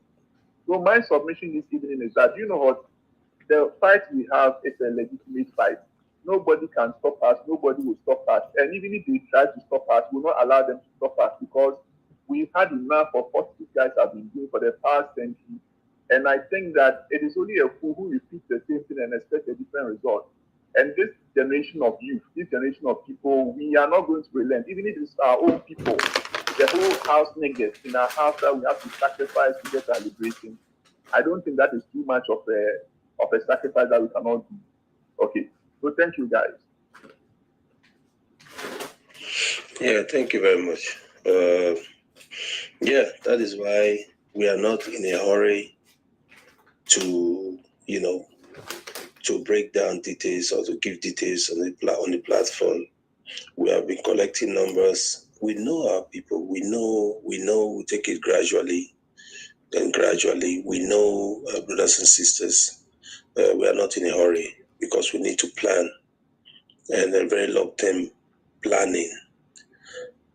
Because we, this is something that has been happening for over, for years. So we're not expected to just plan in 2 weeks and then jump out. No, we don't want that situation because if they overrun us this time, then it's going to take thousands of years again. This is a challenge, and that's why I always want to make people to understand that this is a battle between good and bad. And we don't need to be, apologetic. We don't have to sugarcoat things. We don't have to make them feel good at our own detriment, because if they want to display, they don't look age, they don't look size, they just do it.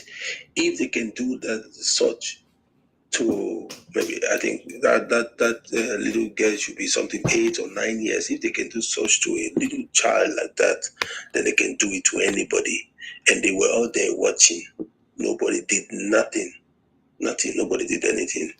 So we don't have to be apologetic. And like you said, those in the comment section, don't worry about them. They'll just come from Somalia and all these, abandoned people. They don't even have a space. They are confused. And one thing we need to understand is these are descendants of aggression. They produce them in a breeding farm. So they are not the same. My mother struggled. My mother loved. That is my mother brought me to life through love, and that lovely pain. They breed them like the way you breed dogs. So you don't expect anything reasonable from them. They are products of breeding. So you don't expect. They can only give hate. That is why they only run to Africans when they reject them. When they reject them in Europe, they will come to you and say, "Brother." So they are nothing. So we are not here to sugarcoat things or to make things look good. And if they come every evening in the comment section and start to distract or interrupt or find a way to come on the box to say nonsense, and they can hear what I'm saying right now. They have their platform. They can go to their platform. What's so interested about? Why are they so interested about this platform or African platform? They have their own platform. Then go and stay in the platform and then discuss. And some will come here and be talking about their Muhammad and the rest. They are respecting a pedophile. I always say it. And I just responded to one that his daughter, his 6 years old daughter, will be taken from him. If you can bow to a pedophile, then you are sick. They don't even understand. So we don't understand that. We don't even want anything from them. If you can, people that hit their heads 5 times a day, of course, you don't expect anything from them. When you hit your head onto the floor 5 times a day, then you don't have anything upstairs anymore. So we don't need to be troubled about that. We know them, we will select them, and we know our people. When I say we know our people, we know our people. So don't worry about that, brother. Thank you very much. We are only defending our territory, and we are not preaching hate. We are not displaying hate. It's our right and it's our responsibility to do that, and we'll definitely do it with all possibilities. Thank you. Yeah, Dito, let me emphasize what you even just said right now. That some people on the comment section. Okay, I just want to say something small. Okay, concerning that. Me, I'm from Ghana. Somebody was asking where I'm from. I said, I'm telling the person I'm from Ghana. If my accent didn't give me away, I'm from Ghana, okay? And I have actually been one ardent student, okay, of the history and culture of Ghana connected with the other West African countries. I've read so many history books as well, including some books from writers like the one who connected Africa to Egypt and all those things as well. One of my uncle, okay, he was a professor of history, okay. He was called Professor Edu Mahene. He was, in fact, one of the flag bearers. He was a presidential candidate in Ghana for the 1992 election, okay. In fact, he wrote a whole thesis about the origin of Africa, where we are from. And I had the chance to actually have several long conversations with him, where he shared some of his research with me before he died. The thing is, Africans have a strong connect, okay? We have stronger connection than what divides us. Even the times that we had tribal wars, our wars didn't last like a week. They didn't last more than a week. It takes days, some few days, and it's over. Because those particular wars were not going to actually eliminate the other people. It was just meant because of one or two issues. Okay, it doesn't last that long. Okay. The second thing is that Europe also came to Africa, especially during the time that they called the Dark Ages. They came to Africa to come and learn everything that they know today. So the basis of the foundation of Europe, including the Roman civilization and the Greek civilization, were all picked from Africa. And those who know it, know it. Those who are learned in history understand that there is no question about the foundation of civilization. Everybody, even, in fact, people who claim that there was another civilization before Egypt, and that is where the Egyptians followed that culture from. That civilization were black. They were not Caucasians. They were not Chinese. Okay, so real historians, I've sat on the feet of most of these historians. I've read more than about 500 pages of literature that connects Africa to Egypt, including the language, including the names. Thomas Sankara was the name of an Egyptian pharaoh. Sankara is a name. If you Google Sankara, he was one of the kings of the 12th dynasty from Egypt. Okay, so many other names like President Kufuor. Kufuor was Kufu. You know, Kufu is a name, or Ekufu, the current president of Ghana. His name is Ekufu. Okay, it's an Egyptian name. When you go to Nigeria, most of the culture that we have from especially the Benin state, those were things that they learned from Egypt when they came from Egypt. So they connect. You see, Africans need to really take time to study. The way we've been studying and watching Western movies and all those things as well, I think that we need to actually study properly about our culture. We need to take time. The time that we take to research foreign culture, to learn their language, to speak it well, we have to use that same energy to learn our own culture. Look at the movies that we have. We have a lot of TV stations, a lot of movie centers all over Africa. How many of them are actually researching properly? It takes 5 years. You don't make a movie. You don't just use 6 months to write a script and then you say you have done a proper movie. No, it takes 5 years to research on a proper movie. Make it. Oh, why is it that we are not having historians connecting with movie makers, trying to ask themselves, how did the migration from Egypt to West Africa, to Central Africa, how did it happen? That migration, because everybody knows that the migration came from Egypt and then it spread across the rest of Africa. Not everybody. No, that is another. Look, history is that is another one. Yeah. We cannot keep giving credit to one particular because they said. Yeah. Because they said. Also, history from other parts. You know the Mali Kingdom. Yeah. The Mali Kingdom. So how do you contest that with the migration? Okay, do you know what? The Mali Kingdom, you see, the first kingdom recorded in West Africa was the Ghana Kingdom, okay, the old Ghana Empire. And then that... and the migration, look at the map. Yeah. Look at the map. So how come from Egypt, how come then he jumped into Ghana? Because if you're coming from Egypt, you will get to Mali before Ghana. Yeah, so how come Ghana is the first? And now you are jumping Mali. No, my brother. Okay. Let me explain something. The modern day Ghana country is not the original Ghana. It's not the original location of the old Ghana Empire. The name Ghana was borrowed. It's a borrowed name, not the original name of the present country called Ghana. No problem, no problem. So tell me. Yeah. So with this history, we have to be very, very careful. I'm coming. And I think enough is enough with this Egypt and Kemet and all these stories coming from. Look, we just need to focus on what is right and what is wrong. I don't need to read book to know that I have to protect my son. We need to get it right. We need to get it right. Getting it right is to know what the people need, and that you need basic understanding. Too much of books is a problem. The people that are confusing the world today are people that believe they read books too much. Leading the people, good leaders don't need much books. Those days, even the great leaders we're talking about today that fought for their people, that made their nation so great, they have people writing for them. It's basic understanding until we reject this nonsense called education, Western education. Until we reject it, I must not speak English. You said it before.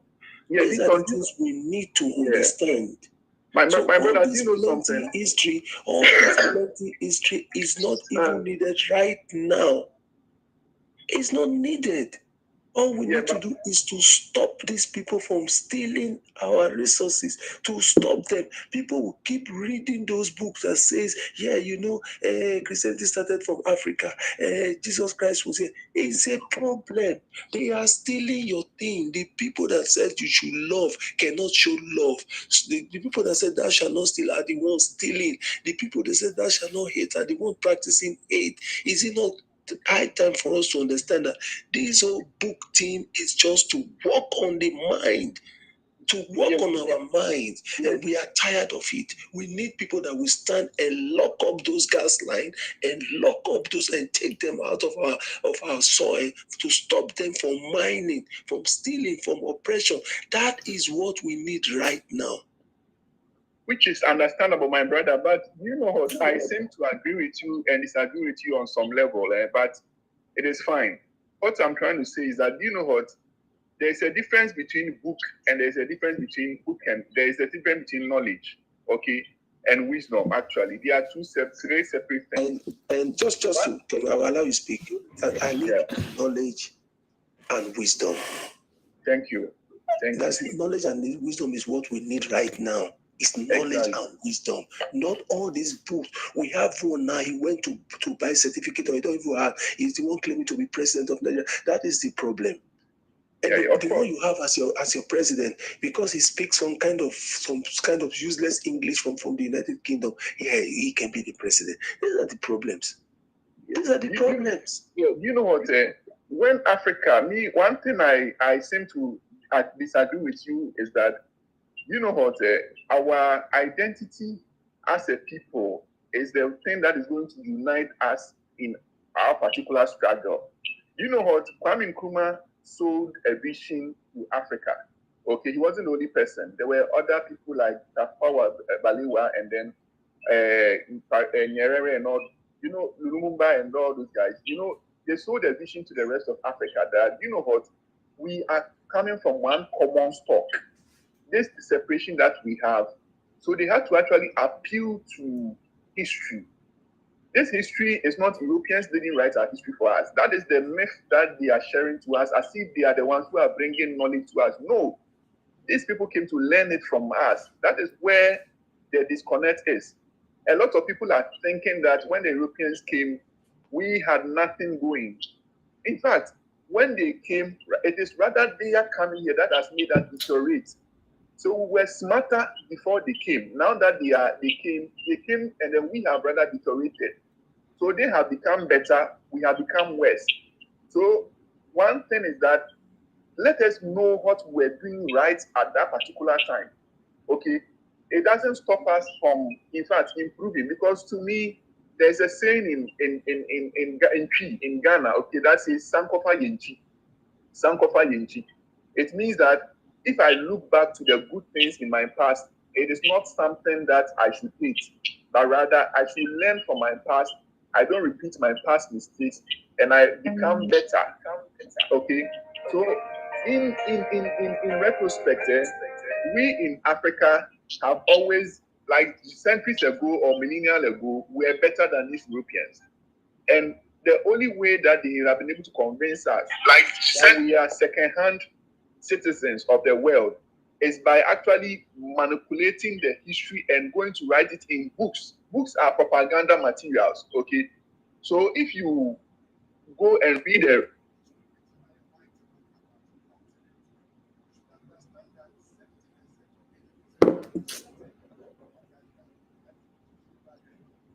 but rather we could tell our own history. And there's a saying too that if the lion does not learn to tell his own story, the story of the hunt will always favor the hunter. Africans should understand that we should now speak our own story, tell our own history. We have a lot of movie centers, especially Nigeria has a lot of fantastic movie industry. The Nollywood is very big.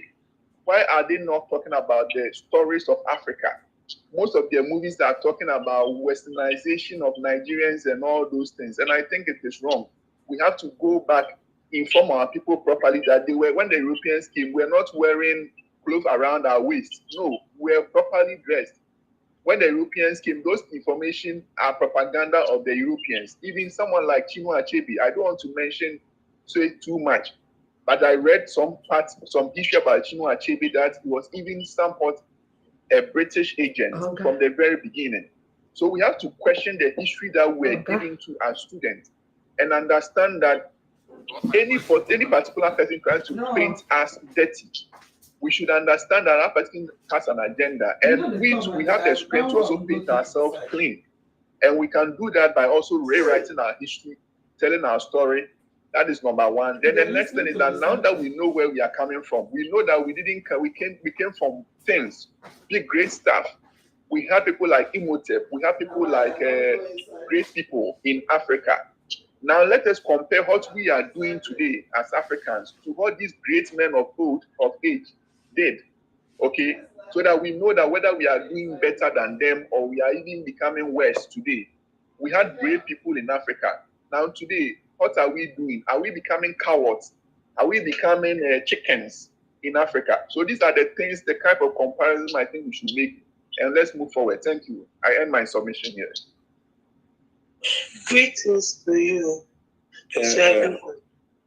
Please mute your mic first. You come on. Yeah, you have made good points. But like I said, common sense will take us forward more than all this book. Like the Nollywood you talked about, look at them. Look at Nollywood today. It's all about what is happening in the West. They want to be like Americans, our musicians.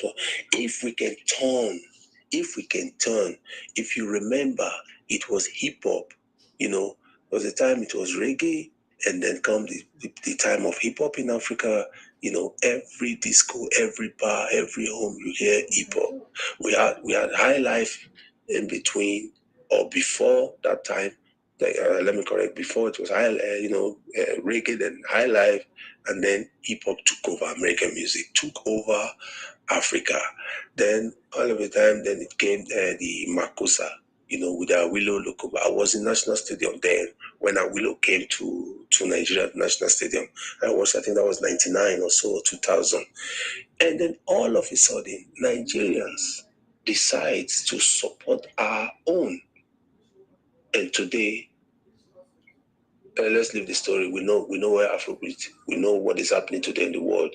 Our guys will go out in stadium of 60,000, 80,000. We totally, sold out, full to the brim.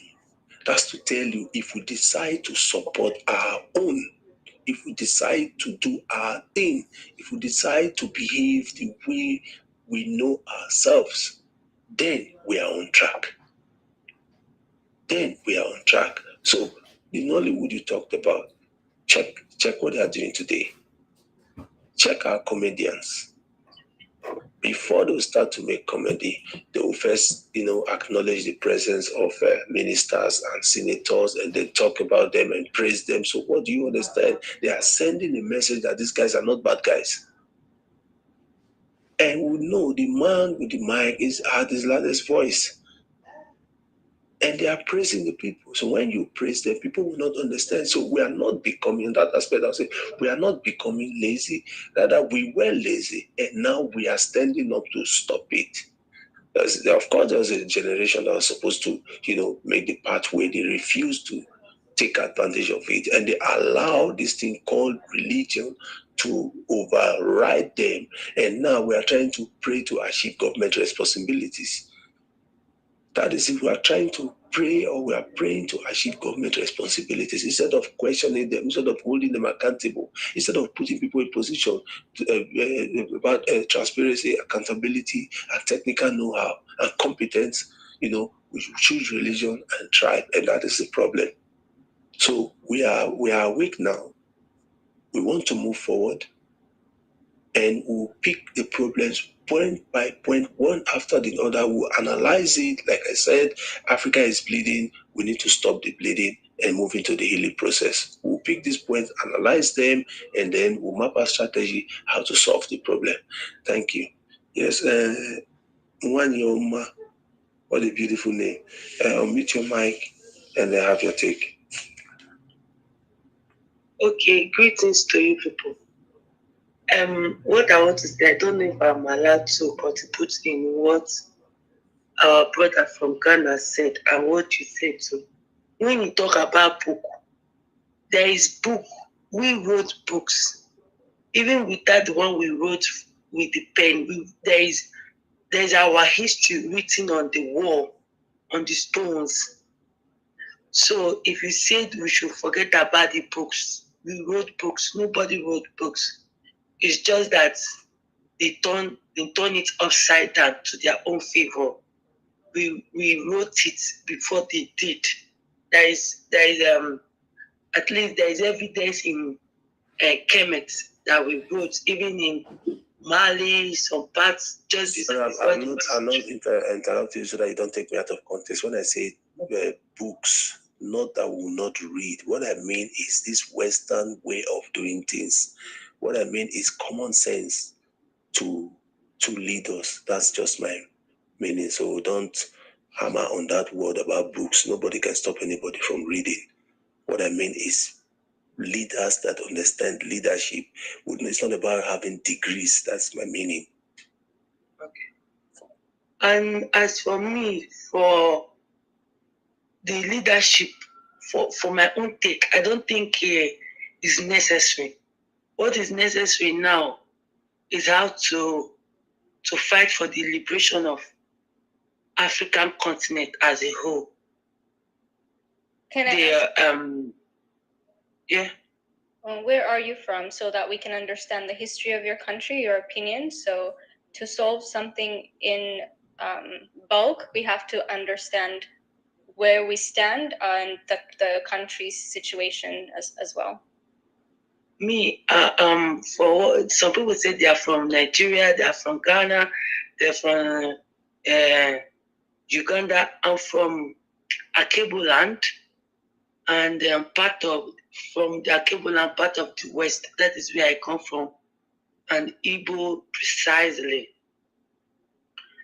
That is where I came from. Okay, thank you. So what I want to say is that to fight for liberation, total liberation of Africa, total, that is what we need. We don't need any good leader as it stands now, because all the people we think they are good, they are not good for now. So we need to fight ourselves out from the slave masters. We need to fight ourselves out. And talking about, I see a lot of people on this comment session, especially the Somalians and the red people. I don't call them white because nobody is white. They are either red or pink or yellow. So nobody is white. They call themselves as white. I don't call them white. And for the Somalia people, we have Bantus in Somalia. But the ones that are not Bantu, the one that are mixed. You know, one thing we need to understand is that, you see, they say blood is thicker than water. DNA cannot lie. Energy cannot lie. They are just like their fathers. Their father that came from the Arabs, they are just like them. So when you see Somalia people writing or commenting rubbish, you don't need to focus on them. Just leave them, because that is the way they live, and that is what we know them. They have that mentality. They have that mentality. I am Ethiopian, and I'm even light-skinned and all of that. But I understand the truth. Instead of standing for truth, they go back and call you names. They go back and because they don't understand where they even come from. If they think about it, they're also, some of them have mixed, but when they mix, they call them bad names. And they call, when we unite and talk about African matter, because African way is not savage. It's not. They call themselves Arab. They don't even know it's not.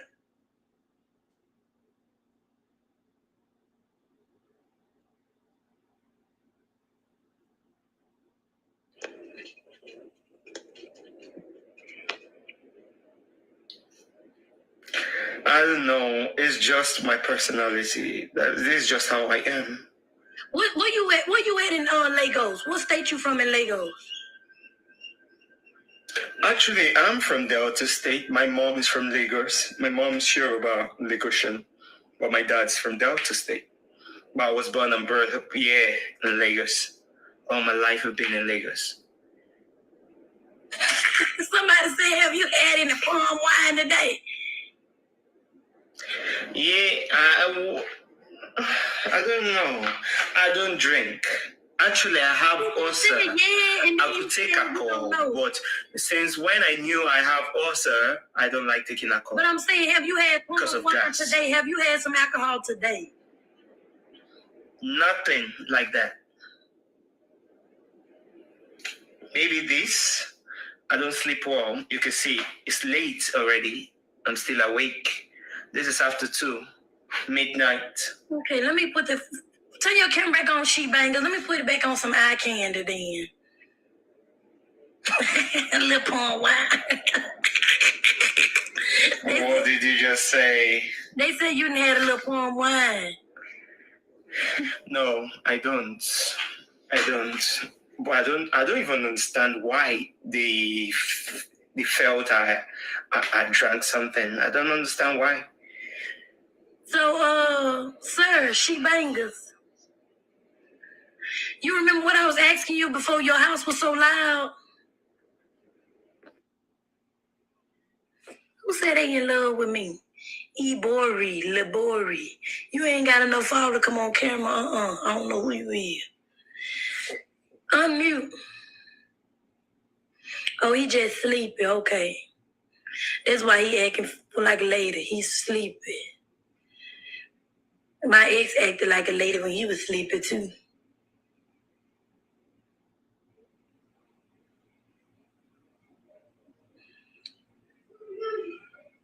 I'm gonna tell y'all now, y'all blowing my DMs up. I ain't gonna reply to none of y'all. And you know who you are. Why he can't turn on his thing on mute? I gotta send him a remute. Why he can't turn on his thing? What's up? So what's up? They loud. Tell them to shut up in the background.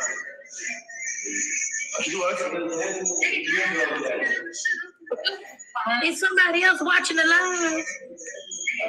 No, only me. It's only me. Do you watching the live on another phone? No, it's one of my friend.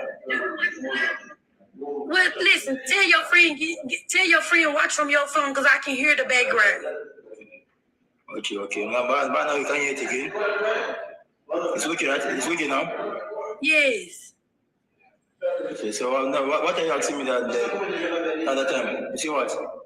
I forgot what I was asking you. You did a 360. You forgot? You forgot? Yes, I forgot. Can I look around your house? Can you show me the other men there? I have some friend girls that need a boyfriend. They want to see the men. Can you show me? No, I'm down. Right now, I'm downstairs. I'll go to let me see. I know it's they all in your DMs. Tisha, show me one of your friends. Wimula. Let me call him. How many y'all That's good, right? How many years? How many people stay there? Oh, we are only three people. Can I see the other two? Oh, they will come out, but they are going to. I mean, I'm downstairs. Let me show you something. You see, I'm downstairs. I come down to just have a conversation with you guys. Yeah, go walk. I'm downstairs. Can you go over there where they at? Go where they at. I should go upstairs right now? Yeah, we want to see him. Okay.